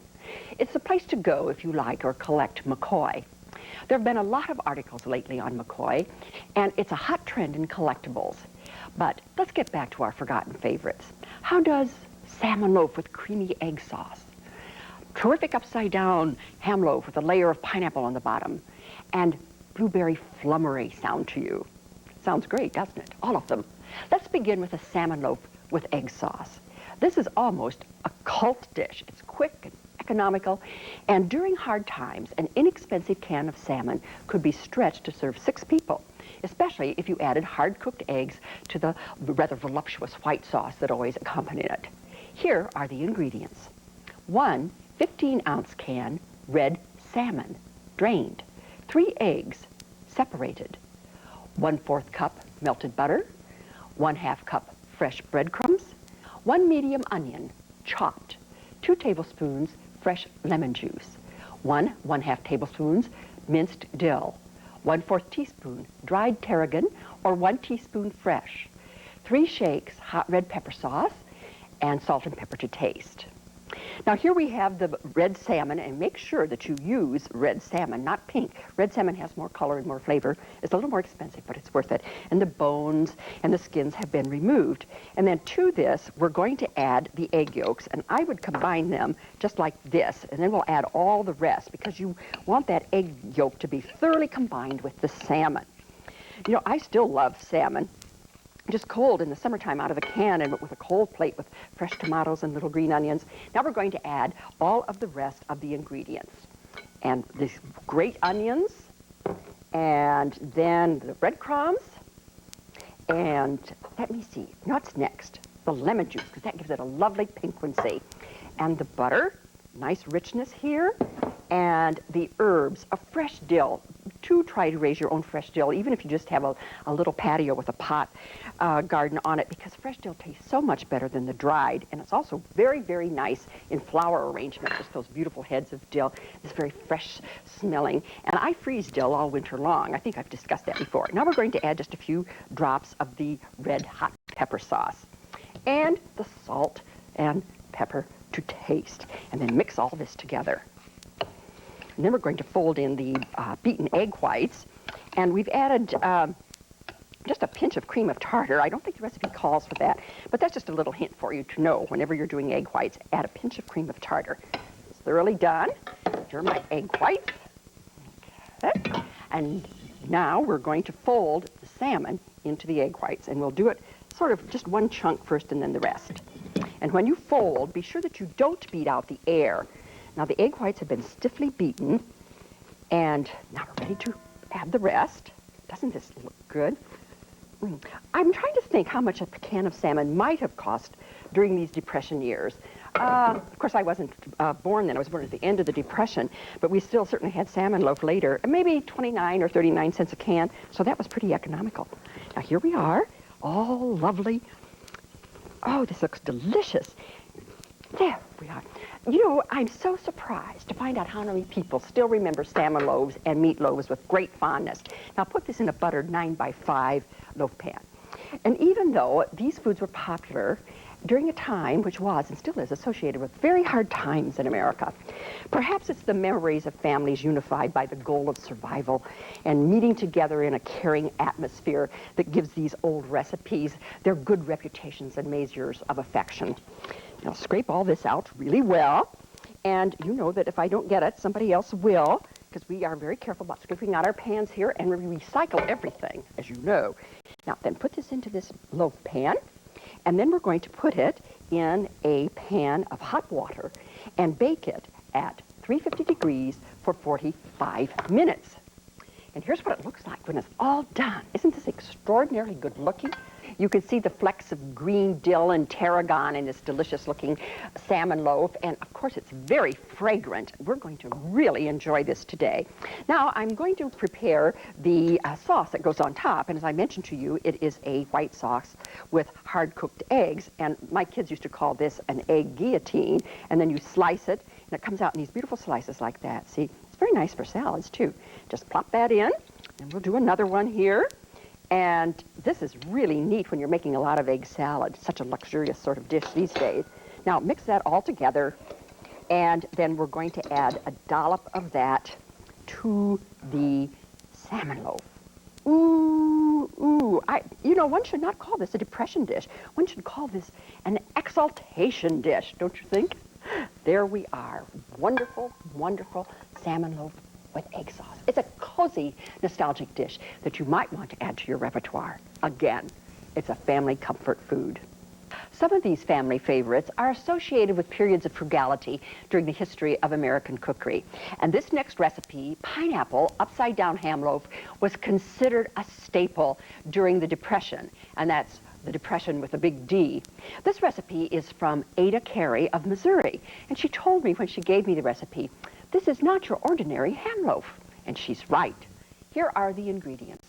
2 tablespoons of butter, melted, 1/4 cup brown sugar, packed, 1 20-ounce can crushed, unsweetened pineapple, drained well, reserve the juice, 3 eggs, 6 cups cooked, coarsely ground ham, 1 1/2 cups dry breadcrumbs, 1/2 cup chopped parsley, 1/3 cup chopped onion, 1 1/2 teaspoons ground mustard, 1 1/2 teaspoons ground ginger, 1 1/2 teaspoons ground curry powder, and 1/4 teaspoon of black pepper.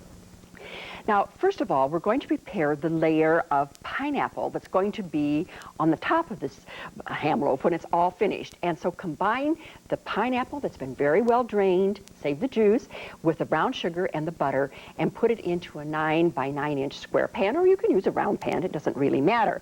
Then, lightly beat the 3 egg yolks, because this is going to be the binder for the ham loaf along with the crumbs. And just look at this fantastic ham. Not only does this make good ham loaf, this would make good ham salad, or a great filling for, let me see, crepes. Wouldn't that be something? It just has so much potential when you're doing ham, because you have all these wonderful leftover dishes you can make with it. I always really plan on leftovers, actually. Sort of like money in the bank when you have leftovers that you can make into other delicious things. Now, add the rest of the ingredients. The dried breadcrumbs, and look at this pineapple juice. That's going to give this a real lilt, as you can tell. And the onions, and the parsley, and all of those herbs and spices that I mentioned, ginger and curry. Oh, so good. Now mix this up thoroughly. And this was an unusually good ham that we had here, nice and lean. And it was cooked with the bone in, which is important because it gives the ham more flavor. So this is really a flavorful ham. And so it's going to add all to this delicious ham loaf. Now, you could make this in advance and freeze it, no question about it. Now, transfer, I'm going to use my hands because I can't do it thoroughly enough with my spoon here. And that's pretty well mixed. Now, transfer this to your prepared pan. And as I mentioned, you could freeze this very easily at this point and then get it out later. So if you're planning on doing some family meals ahead of time, this would be a good recipe to remember. Now put that into the loaf pan and pat it in firmly. That's important because you want this to come out nicely, and it won't if you don't pat it in firmly like this. And here we go. That's all ready to go. Yum. Okay. Now these ham loaves were very popular dishes at church socials, where penny suppers were served, which is a way for churches to make a little extra money. Everything was donated, and all the food, and everything sold for just a few pennies. 8 pennies for ham loaf, 4 pennies for scalloped potatoes. This was the Depression, remember. So it was a reasonable place to take the family for a meal and support the church at the same time. Now bake this at 375 degrees for 45 minutes. Allow it to stand for 10 minutes and invert it onto a serving platter. Now, if any of that pineapple happens to remain on the bottom of the pan, and it's likely it will, not to worry, just scrape it out and pat it on the loaf, and no one will be able to tell. As you can see, this is an extraordinarily attractive ham loaf, and one that you would be proud to take to any carry-in supper, because it travels so well. But not only that, you don't just have to travel with this. Serve it at home to an appreciative group of family. Now, another old recipe that I've been fascinated by is flummery, and it's spelled F-L-U-M-M-E-R-Y. Who could resist a dessert called flummery? It's an old English pudding, and it's either made with fruit or cream. The recipe has many variations and it's been around for centuries. This blueberry version that we're making today is lightly flavored with orange and almond, and it's really very sophisticated. Thickened with tapioca, which is an old Portuguese word meaning pudding, this refreshing dessert would be a satisfying ending to any meal. This is an extraordinarily attractive and easy to prepare dessert, as you will see. Here are the ingredients. 1 quart of fresh blueberries, or 32 ounces frozen. 1/2 cup fresh orange juice. 1/2 cup water. 3/4 cup sugar. 1/4 cup minute tapioca, 1 teaspoon grated orange zest, 1/4 teaspoon almond extract, and for garnish, sweetened whipped cream topping and fresh mint leaves and some more fresh blueberries. The first thing you do, of course, is wash the blueberries and take out any little pieces of leaves, and then put them to a medium saucepan, or I like to use, actually, a saute pan. And then you just add all the rest of the ingredients. Now, what could be simpler than that? This would be a good dessert for your young people to make, because there's so few ingredients. First, the water and the orange juice, and then the sugar. And this is the minute tapioca, and you can see what it looks like. It's really finely granulated, and it's a thickener, and a superb thickener. I use it for thickening all of my pies, and also it's great for a stew thickener or even a soup thickener. And then we're going to add to that a tablespoon of grated orange zest and a little dollop here of the almond extract. Now, one secret of working with tapioca is, minute tapioca especially, is that you must first combine all of the ingredients and let them stand for 5 minutes. And that softens the tapioca, and it's ready then to cook. And that pre-softening gives you this beautiful, clear, transparent, and very stable thickened mixture. Now, since we can't wait 5 minutes for this to stand, we have another one that we made in advance, and here it is. And we have brought it to a full boil, which you need to do, and that's all, just a full boil, but stir it constantly because you don't want it to scorch or stick. Then you remove this from the heat, and you pour it into your serving dishes. Now, you can use individual serving dishes, or you can use a large one like I have here. Now, a secret of pouring hot food into a glass dish without cracking the dish is to put in a silver spoon first and run the hot liquid over the spoon, and the silver spoon absorbs the heat. Now, mind you, I wouldn't necessarily do this outside in a snowdrift, but it certainly works all right in the kitchen. It has never failed me all these years. Then, immediately, put a piece of plastic wrap on top of the flummery. And what that does is, by lying the plastic wrap directly on the hot mixture, it keeps out the air. And this prevents an undesirable film from forming. Then, put this in the refrigerator immediately and refrigerate it for 6 hours, or even better, overnight. And then you have this delicious, delicious dessert. This can be made with strawberries or peaches, any sort of fruit. It's just an absolutely versatile dish. I hope you'll make it often. Then, to serve it, place it into glass dessert dishes like we have, and top it with whipped cream if you like, and garnish it with fresh mint and blueberries. Now, if you're watching your diet and don't want to take in any fat calories, you could completely leave out the whipping cream and you'd still have a divine dessert.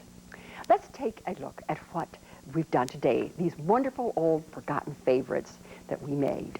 The salmon loaf with creamy egg sauce, the ham loaf enhanced by a layer of pineapple and brown sugar to give it added pizzazz, and finally the enticing blueberry flummery, an old dessert updated for the most chic of today's kitchens. Since we've seen some wonderful old recipes that are making a comeback, I thought it would really be fun to explore a pottery manufacturer's whose work is also making a comeback. I'm talking about McCoy, the real McCoy. Since I love to arrange flowers for my garden, I do happen to collect McCoy vases, just a few of them now. Here in the Midwest, McCoy is still readily available since it was made in Ohio. And most of our mothers and grandmothers had shelves of it in their pantry or basement. What's fun about collecting McCoy is there are so many of us. Dick and I attended the McCoy Lovers Reunion in Zanesville, Ohio. And did we have a good time? We traveled through the southern part of Ohio that has vast stoneware clay beds underground. It's a natural resource. The clay soil here is perfect for pottery. Another place you find clay beds like this is in, well, the country's named after it, China. The Zanesville Art Center was our first stop, and the director, Dr. Charles Dietz, explained that their permanent collection features 15 galleries of American, European, and Oriental art, including superb old masters, and they also have ceramics. Designer Jacques Sicard helped the Sicardo line produce some real beauties. They were noted for their brushwork and metallic glazes. This metallic glazed ceramic head was also designed by Jacques Sicard for Weller pottery. Now, Dr. Dietz knows a lot about pottery. What is the main thrust of the Zanesville Art Center's collection? The main thrust, I think, would be in ceramics or glass, and actually glass is a ceramic, because the natural materials that are found here, clay and sand, are very plentiful, and this made this industry very important, and some of the most beautiful pottery and glass was made here in Zanesville area. And McCoy was just part of a very large group of people who designed and manufactured pottery here, is that right? Yes, that's right. There were a number of large potteries like the Weller, the Roseville, the J.B. Owens, and then in addition to those there were many, many smaller potteries that were very important, and they had their own distinction, their own particular style and point of view, and McCoy was one of those. So McCoy kind of satisfied the average person who wanted something for flowers or some decoration and so forth, and they made very attractive pieces of pottery that were ideally in the average home, and that's why they were popular. They sold many, many examples of their cookie jars. And their flower vases were so nice. Yes, oh, they were good. A lot of florists bought their flower jars, you know, because they were attractive and very appropriate to putting flowers in. So they satisfied an area that McCoy that Weller and Roseville and J.B. Owens couldn't satisfy. That's why they were popular. Also on display were one-of-a-kind art pieces designed by McCoy Pottery. These are very rare. I especially love this green piece. On opening night of the McCoy reunion, there's a banquet. This is the 7th one. Special guests were Nelson McCoy and his wife Billie, who still live in Zanesville and attend the reunion every year. Did you ever dream that your industry would have this kind of acceptance where people gathered together to celebrate it every year? No, I really didn't. It's amazing to me. And each year the people come and they're so interested, and it's just fun to be with them. And we worked hard trying to make our ware, and to see them excited about that's fun for me. Why do you think that McCoy pottery has remained so popular, or do you think it's made a comeback? Well, I don't feel it's made a comeback. I felt it was always popular, and the reason I give full credit to our design department. I mean, all of us worked hard, and the foreman worked hard, and the workers were great people and all those things, but we were only maybe an inch ahead. But where we were really miles ahead was in our design department, and the two Copes, Mr. Sidney Cope and Leslie Cope, came from England, and my father hired them in 1932. And they just are fantastic designers, and Leslie's gone on. He's a very famous painter in this area, and thousands of dollars in these paintings, and we had them all our life, and so it set us aside. If I were going to buy McCoy, what should I look for on the bottom? Does this depend on when it was manufactured? What are some of the major signs that I should look for to get an authentic piece of McCoy? Well, actually you have to have a book to really know. Right. Because we didn't always put our name on, and we had a lot of people complain, but we were selling it to different people, and we just didn't use it. But it says McCoy on the bottom, and it says NM on the bottom, and it says Lancaster Colony on the bottom. There must be about 8 marks. 8 different marks? 8 different marks on it over the years that got on there, yes. Nelson McCoy had a special announcement to make. This particular flower vase had just been adapted by Tiffany's of New York. Instead of clay, they used sterling silver. It is stunning, of course. After the banquet, we went to various McCoy collectors' rooms, which was really what the reunion was all about, and loads of fun. There was lots of buying and selling going on with the greatest of glee. If we can pinpoint one person who started the renewed interest in McCoy, it would be Andy Warhol, who had a huge collection of McCoy cookie jars. He would have been in seventh heaven if he'd been able to wander from room to room in the various Zanesville hotels where McCoy collectors proudly displayed their treasures for everyone to see and enjoy. Elizabeth, how often have you been to these McCoy lovers reunions? Well, this is my third visit, and I look forward to it with even greater anticipation each year. You collect McCoy, I assume. Well, yes, since I've come to America and first discovered what it was all about, we've become enthusiastic collectors. What was your first impression when you came here and wandered up and down these halls of the motel shopping? Well, I just thought it was bizarre. I mean, it was unlike anything I'd ever come across before.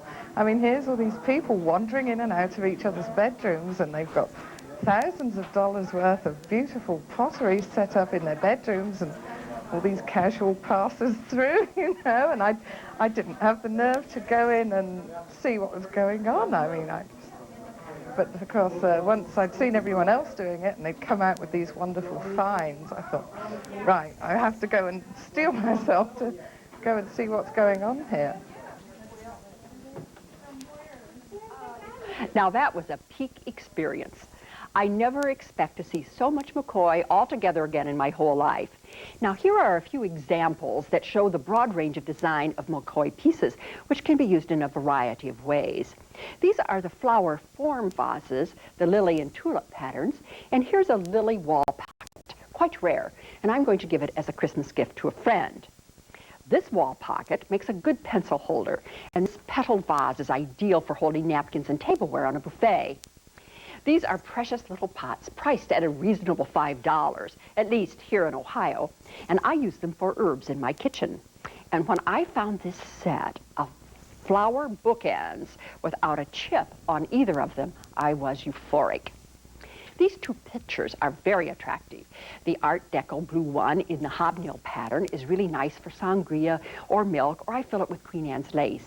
The white one looks very traditional, and it's my favorite for maple syrup and sometimes bouquets of yellow roses. I might add that I use the large jardinières for salad. The potential use of McCoy pieces is limited only by your imagination. Our quilt today was loaned to us by Jane Kelch, and the pattern is called Drunkard's Path. The design is generally done only in two colors, one light and one dark, and joined together in a design that very much suggests 19th century paper cutouts. Until next time, essen gut, eat good.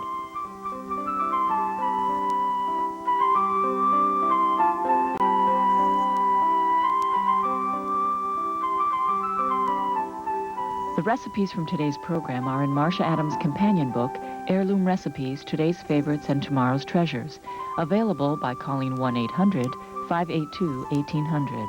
This beautiful book contains over 300 pages of heirloom recipes collected from across the country. To order Marcia's book, call 1-800-582-1800, and please have your credit card ready when you call.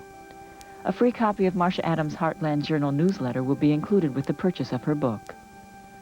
A copy of today's program is available on home video for $25, which includes shipping and handling. Call 1-800-582-1800 for credit card orders, or send a check for $25 to the address on your screen.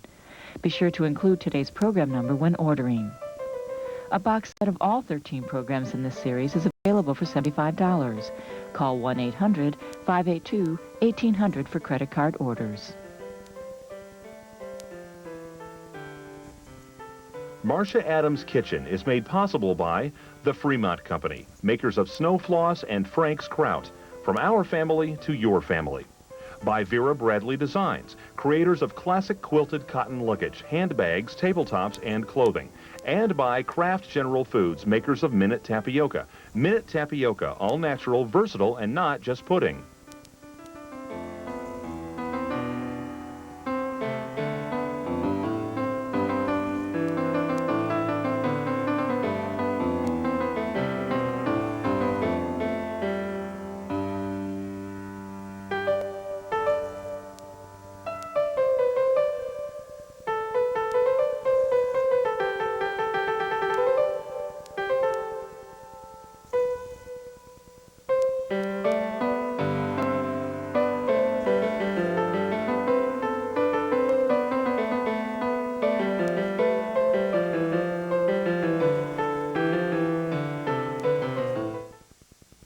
Presentation of Cooking Series is made possible in part by Orange Tree Imports on Monroe Street in Madison, a complete kitchen source providing gifts, glassware, cooking classes, utensils, and more.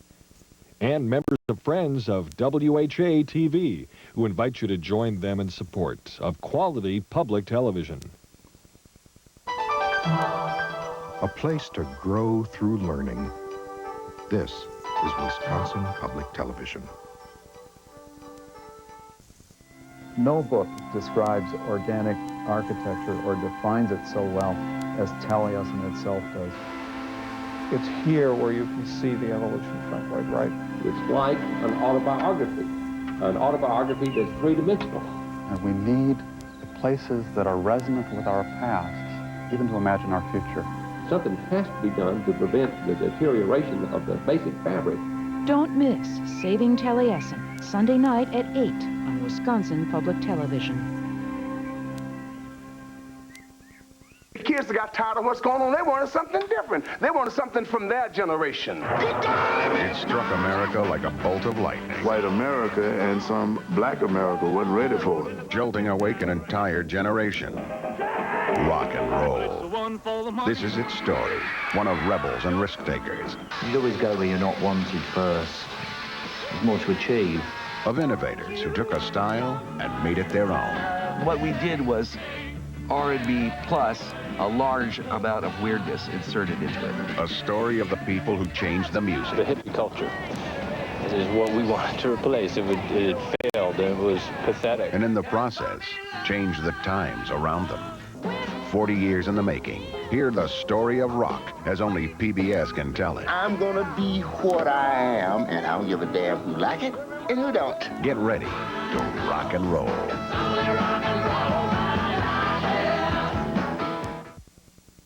Program support is made possible in part by Walcott Sewing and Vacuum, serving Dane County since 1975, with sales and service of sewing machines, sergers, cabinets, and notions.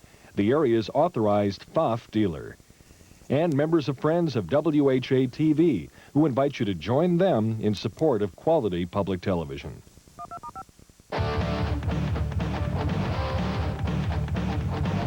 You're watching Wisconsin Public Television.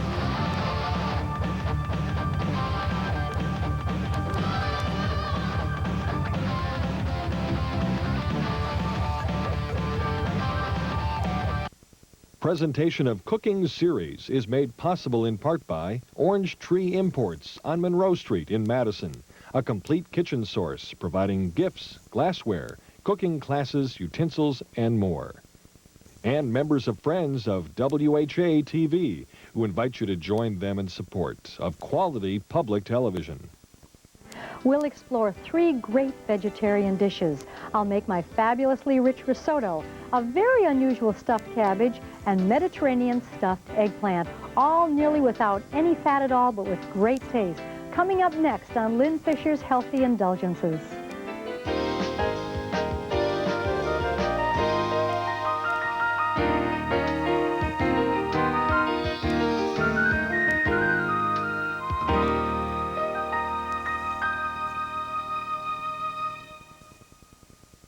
Funding provided by Stouffer's, makers of lean cuisine. Over 65 different entrees prepared with a variety of herbs, spices, and sauces.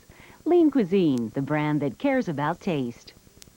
And by Nabisco, makers of egg beaters, made from real eggs and naturally fat-free.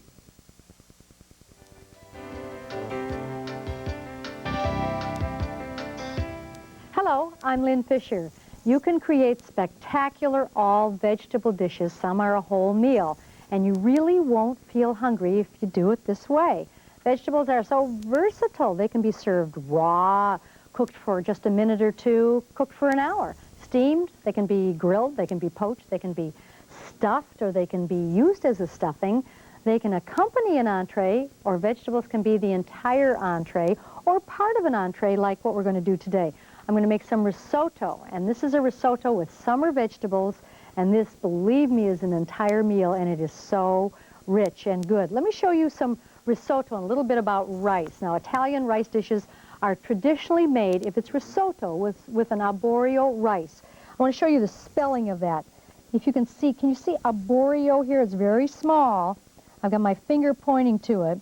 A-B-O-R-I-O, arborio rice. It's a special kind of a high gluten rice, and it means it's very starchy, and it swells to about 3 or 4 times. Let me show you what it looks like.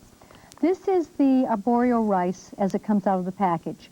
After it's cooked about 15 minutes, 20 minutes, this is what it looks like. When it's finished, that's what it looks like. But it's a very high gluten and starchy rice and swells a lot. And you add stock a little bit at a time.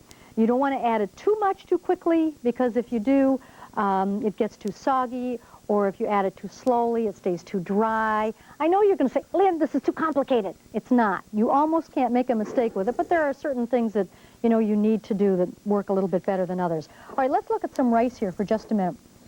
This is a wild rice, real dark, and this is a nice long grain rice. Takes a little longer to cook than regular rice. All right, this is a short grain Spanish rice. Now this is a kind of rice that you're not going to age at all. If it was a basmati rice, this rice you eat right away. A basmati rice, you can age it and up to 30, 40, 50 years. It's a wedding present often in India. And this is a brown rice with the covering on it, the same rice as this, only this one has the covering still on it.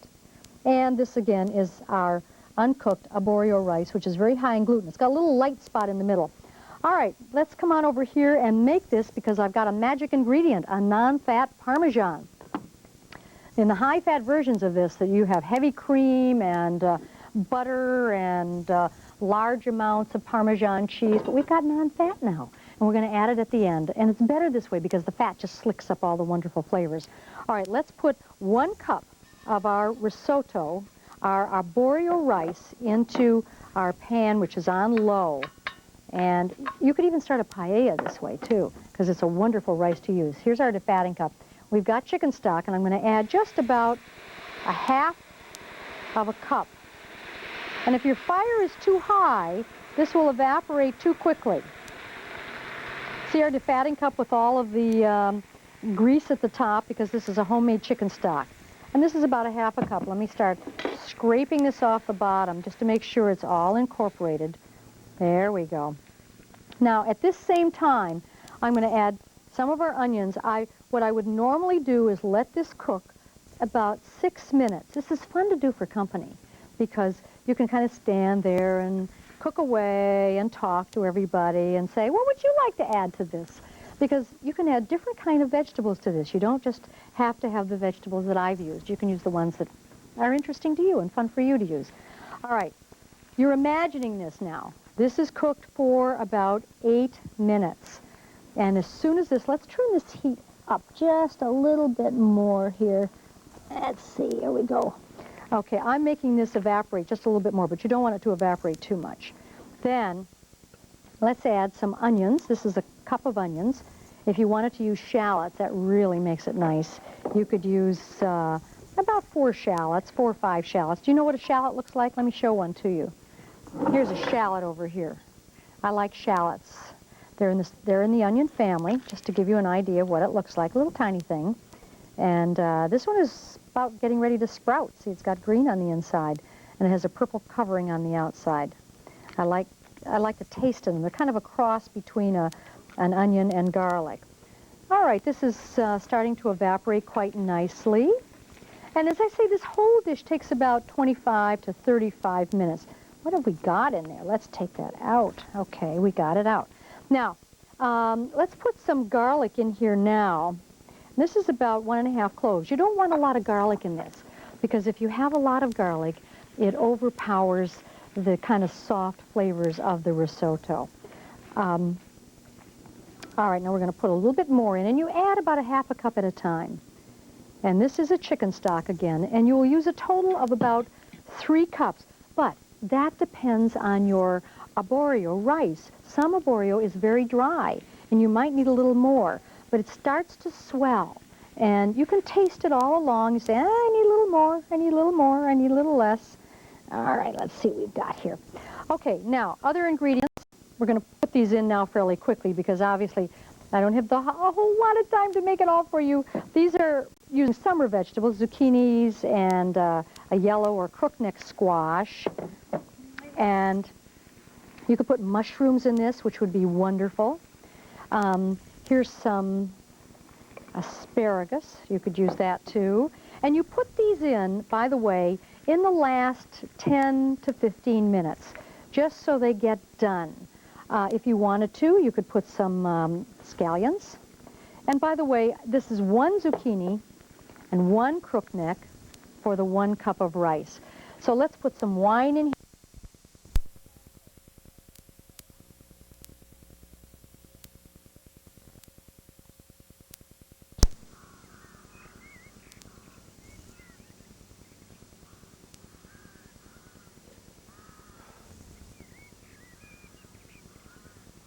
Too early.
Look, Michael, we still got to go a couple of miles.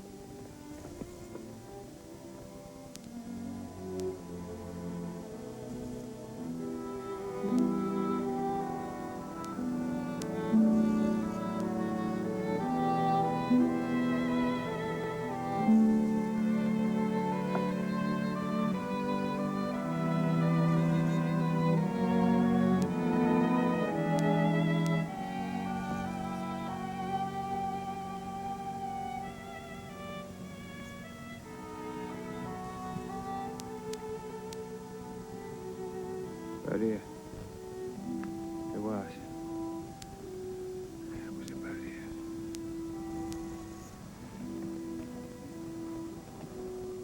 Was you what?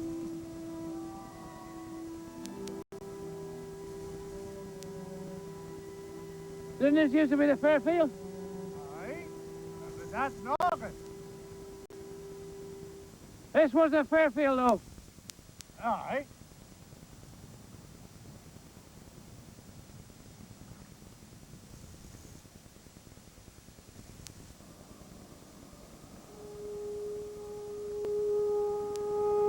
Oh, if I were a free man again, eh?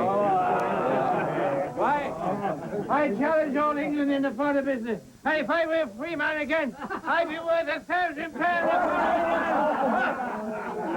Why are you all laughing at? Stop making a fool of yourself, Mike. Sit down or else I'll stand up alongside thee. Hey, what about it, folks? What about it? Now, this woman here, stand up there, see if I can. This woman here, she ain't no good to me. Now, who'll have her? Any jack ragged some straw among you buy my goods, eh? What am I offer? 5 shillings? No insults now. No call for that. Serious. Serious offer, if you please. How anybody buy her? Anybody at all? Anybody? Anybody at all? Huh? What do you say? I said, will anybody buy her? Anybody at all? Are you? Why? Why? These want to sell her dust. I do too.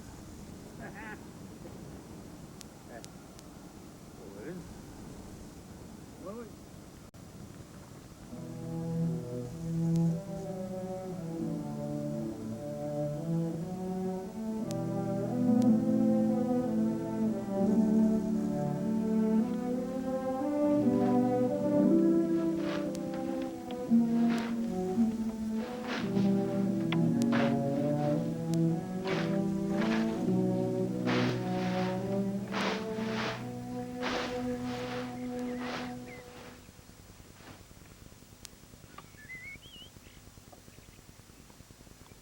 Yes, I've been through there. I treat a bit, you know. In a bad patch. But this day labouring will do. Have to, eh? But you've been by there, you say? How long back? Oh, let's see now. I was in Casterbridge about a month, five weeks ago, eh? Anything moving in the old place? Same as elsewhere, I should think. People working, people dying. Only one farmer's cider. Nope. Mind if I have it? Nope.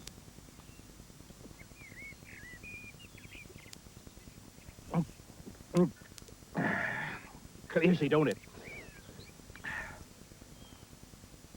I heard of Mr. Farfrae, the mayor, the last year's mayor, that is.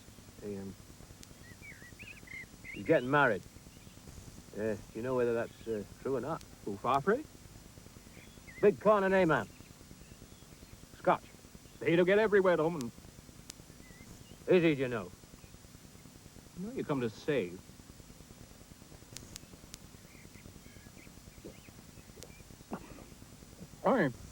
I think there's something going on in that line.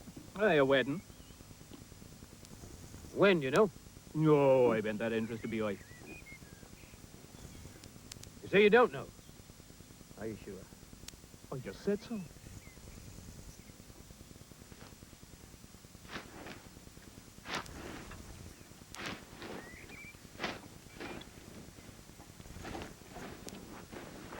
Where are you going? Oh! What about your pay? Hey, here a minute.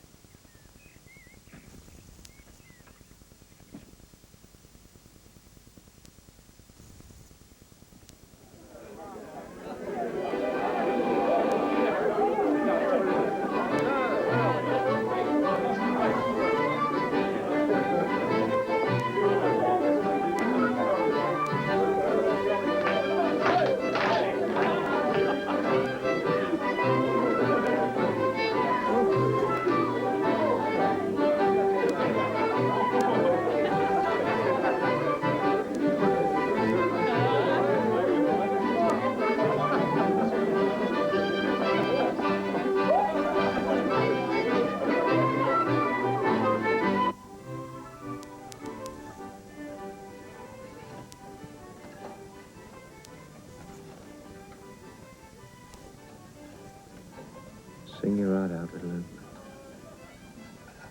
For her, eh? For a wedding day.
Your father seems to be enjoying himself. Oh, he always does.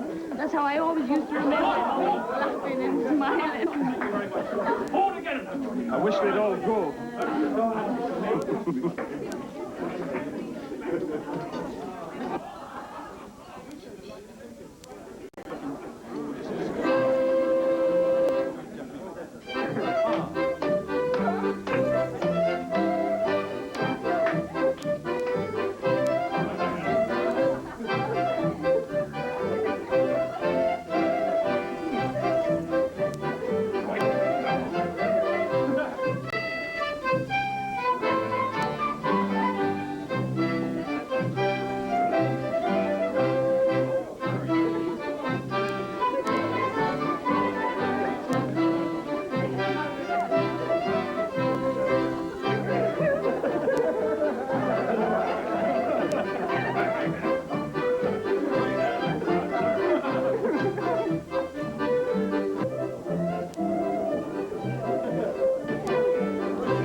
Always nearly last. That's me, I'm afraid, Mr. Farfrae.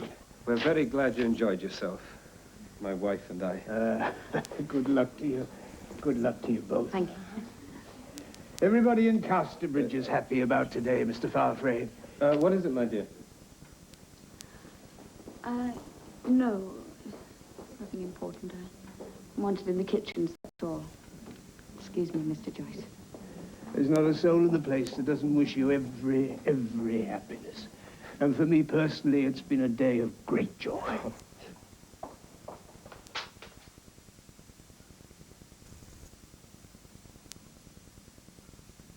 Mr. Hatchett. What? Elizabeth Jean. Mr. Enchard. Don't scourge me like that. Save a little room in your heart for me. I could have loved you always. But how can I when you so bitterly deceive me? I know I did, You but allowed me to live in ignorance of the truth for years. And then when my real father came along, you sent him away with a wicked story about my death. How do you expect me to greet you? How can you? How can you? Don't upset yourself on account of me. It was wrong of me to come. But it's only this once, so try to forgive it.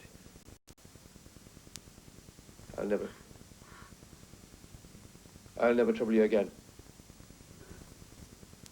Not till my dying day.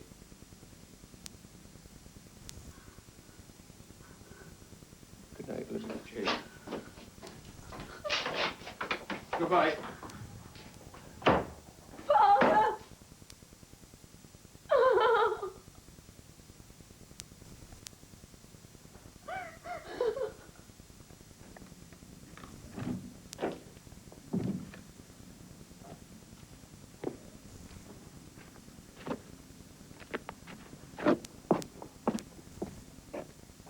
Under the shrubs by the window, Ma'am. Oh, the poor little thing. Well, what was it doing there? It seems that farmer's man left it, Ma'am, on your wedding day, so it's been there a month. What farmer's man? You remember? The farmer's man that came to your wedding. Give it me. What is all? It's been dead a long time, Ma'am. Give it to me, please. Yes, Ma'am.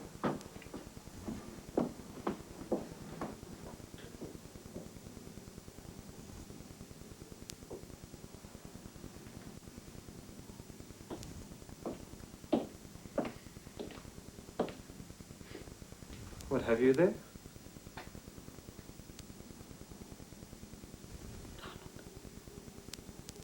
I must find him. I must.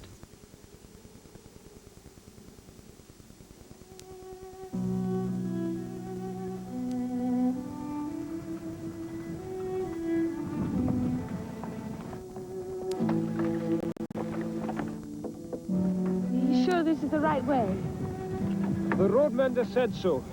It is our only clue. If we weren't so far from Casterbridge, I'd say that was Whittles. He's just like him. Aye. It might be. He's not been in the yard these 3 weeks, without any word from him at all. It is him. Aye. Hey, man! Whittle! What's he doing here?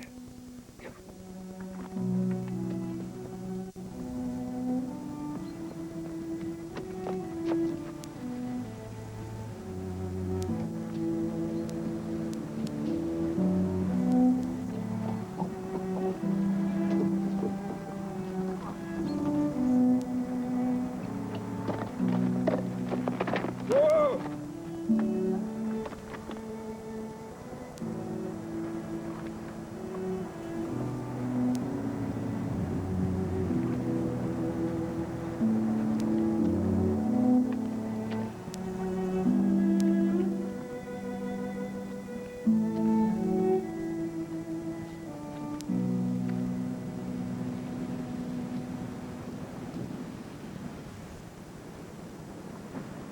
Do you think suddenly afraid. We'll see. We'll see. Something's going on for sure. You wouldn't think anyone lived here. Aye, not for 100 years.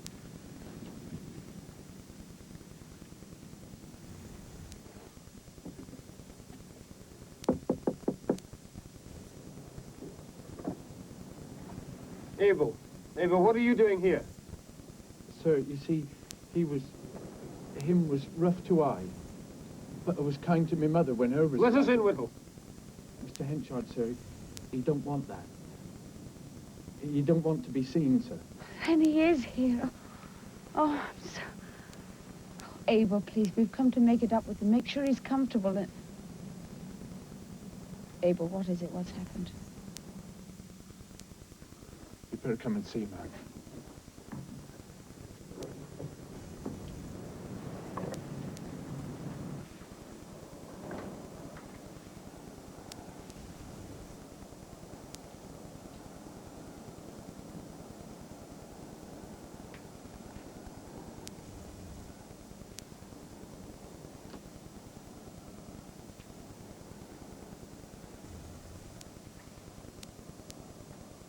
How long? Just gone, sir. About half an hour ago by the sun, sir. How? Why here? I seen him go down the street on the night of your wedding, sir. And I thought him looked low. Very low. Stumbling, you see. So I followed him. He seed me and he shouts, "Get back, go on." But I kept on behind him. Well, it was bad. Poor soul. He shouted at I a few more times, then didn't bother. And I kept on behind him all night. And then, in the blue of the morning, before it was hardly day, I could see as he was wambling about, hardly drag himself along. I got him to come on to this here empty house. It didn't got worse. Wouldn't eat. No.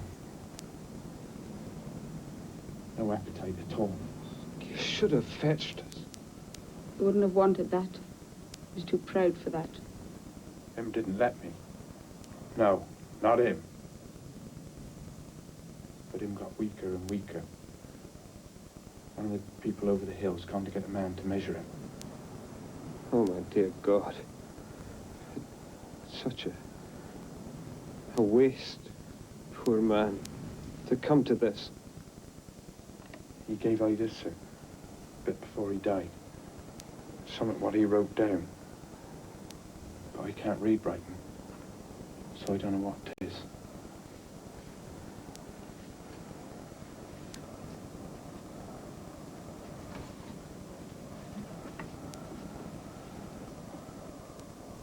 What's it say?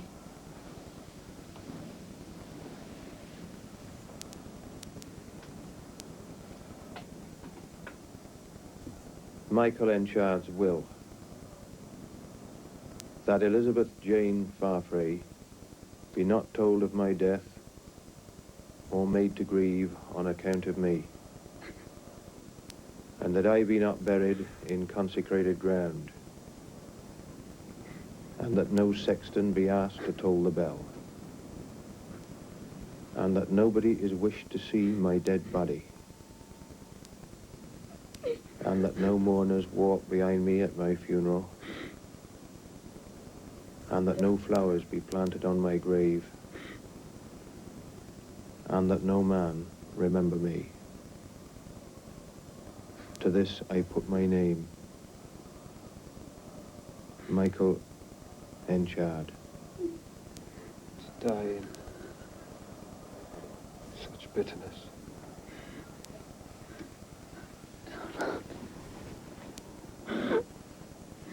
If only I hadn't been so unkind to him at our last parting. And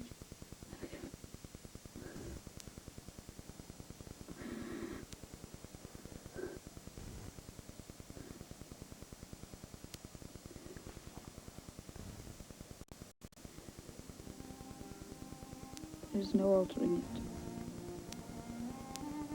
So it must be.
A&E Classroom continues.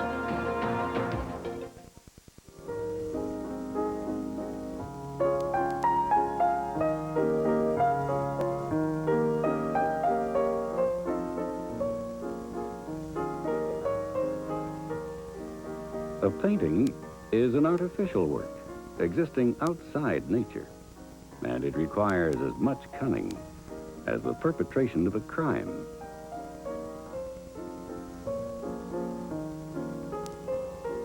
A picture demands a certain mystery, vagueness, fantasy. If one dots all the I's, one ends by being boring. Even in front of nature, one must compose. There are people who think this is forbidden, but the picture is an original combination of lines and tones which make themselves felt.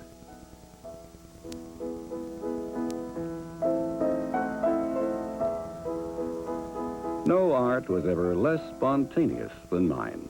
What I do is the result of reflection and study of the great masters, of inspiration, spontaneity, or temperament. I know nothing.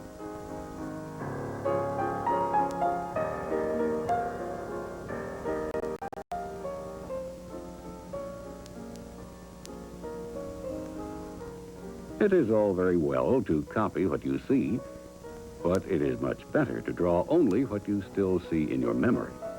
Then, you reproduce only what has struck you, that is to say, the essential. And so your memories and your fantasy are freed from the tyranny which nature holds over them. That is why pictures made in this way, by a man who has cultivated his memory, someone who knows both the old masters and his own craft, can sometimes be remarkable.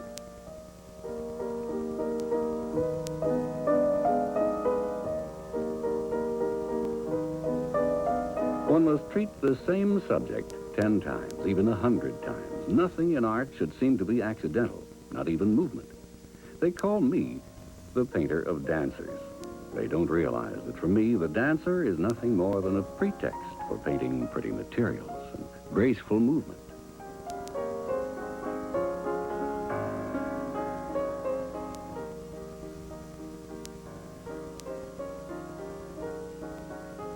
I try to make portraits of people in familiar, typical attitudes. Above all, I try to give to the face the same expression that I give to the body. If it is typical of a person to laugh, I paint that person laughing. Of course, there are feelings that one cannot render. If only I could find a nice little wife. Someone quite simple and quiet who would understand my crazy ideas and with whom I could live while working at what I love best.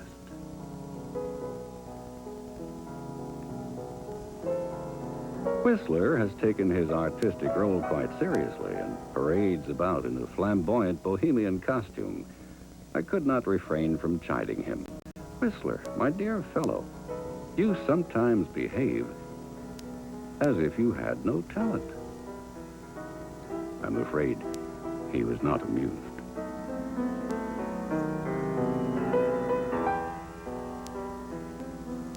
If an artist wishes to be serious, if he wishes to preserve his innocence, he must sink himself in solitude. There is too much talk and gossip. Pictures are made like stock market prices by people eager for profit. This traffic sharpens our intelligence, but it falsifies our judgment.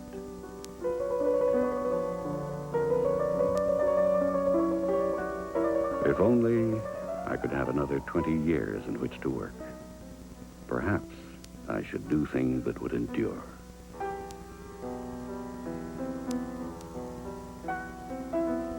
I have a lot of trouble getting myself to work in the morning.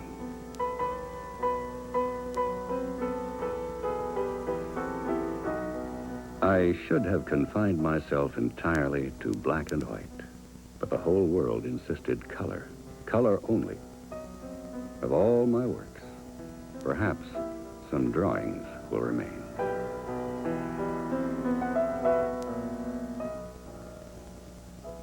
My dear Forain, I have told you that I want no funeral oration. But if there must be one, I want you to get up and say, he greatly loved drawing.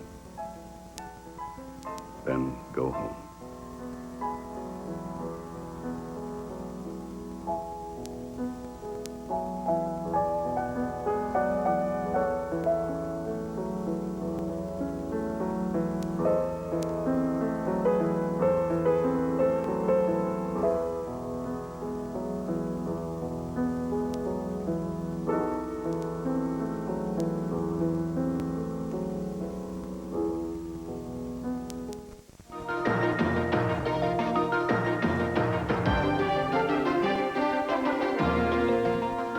This concludes today's presentation of A&E Classroom. Thank you for watching.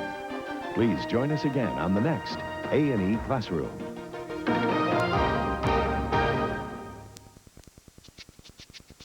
The preceding program is part of Cable in the Classroom, a service of the cable television industry and your local cable company. Be it endless fascination with the Bible or chilling tales of Gothic horror, man has been compelled by the wonders of the unknown since the beginning of time. From the possible existence of Bigfoot to the grip of a mummy's curse, these are the stories that myths and legends are made of. Uncover the truth behind ancient mysteries.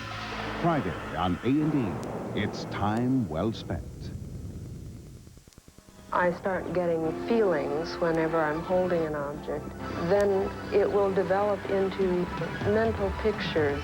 It's the most amazing case we've ever solved, Holmes. Elementary, my dear Watson. Elementary. Can ESP be used to fight crime? Who was the fictional character?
Then you remove this from the heat and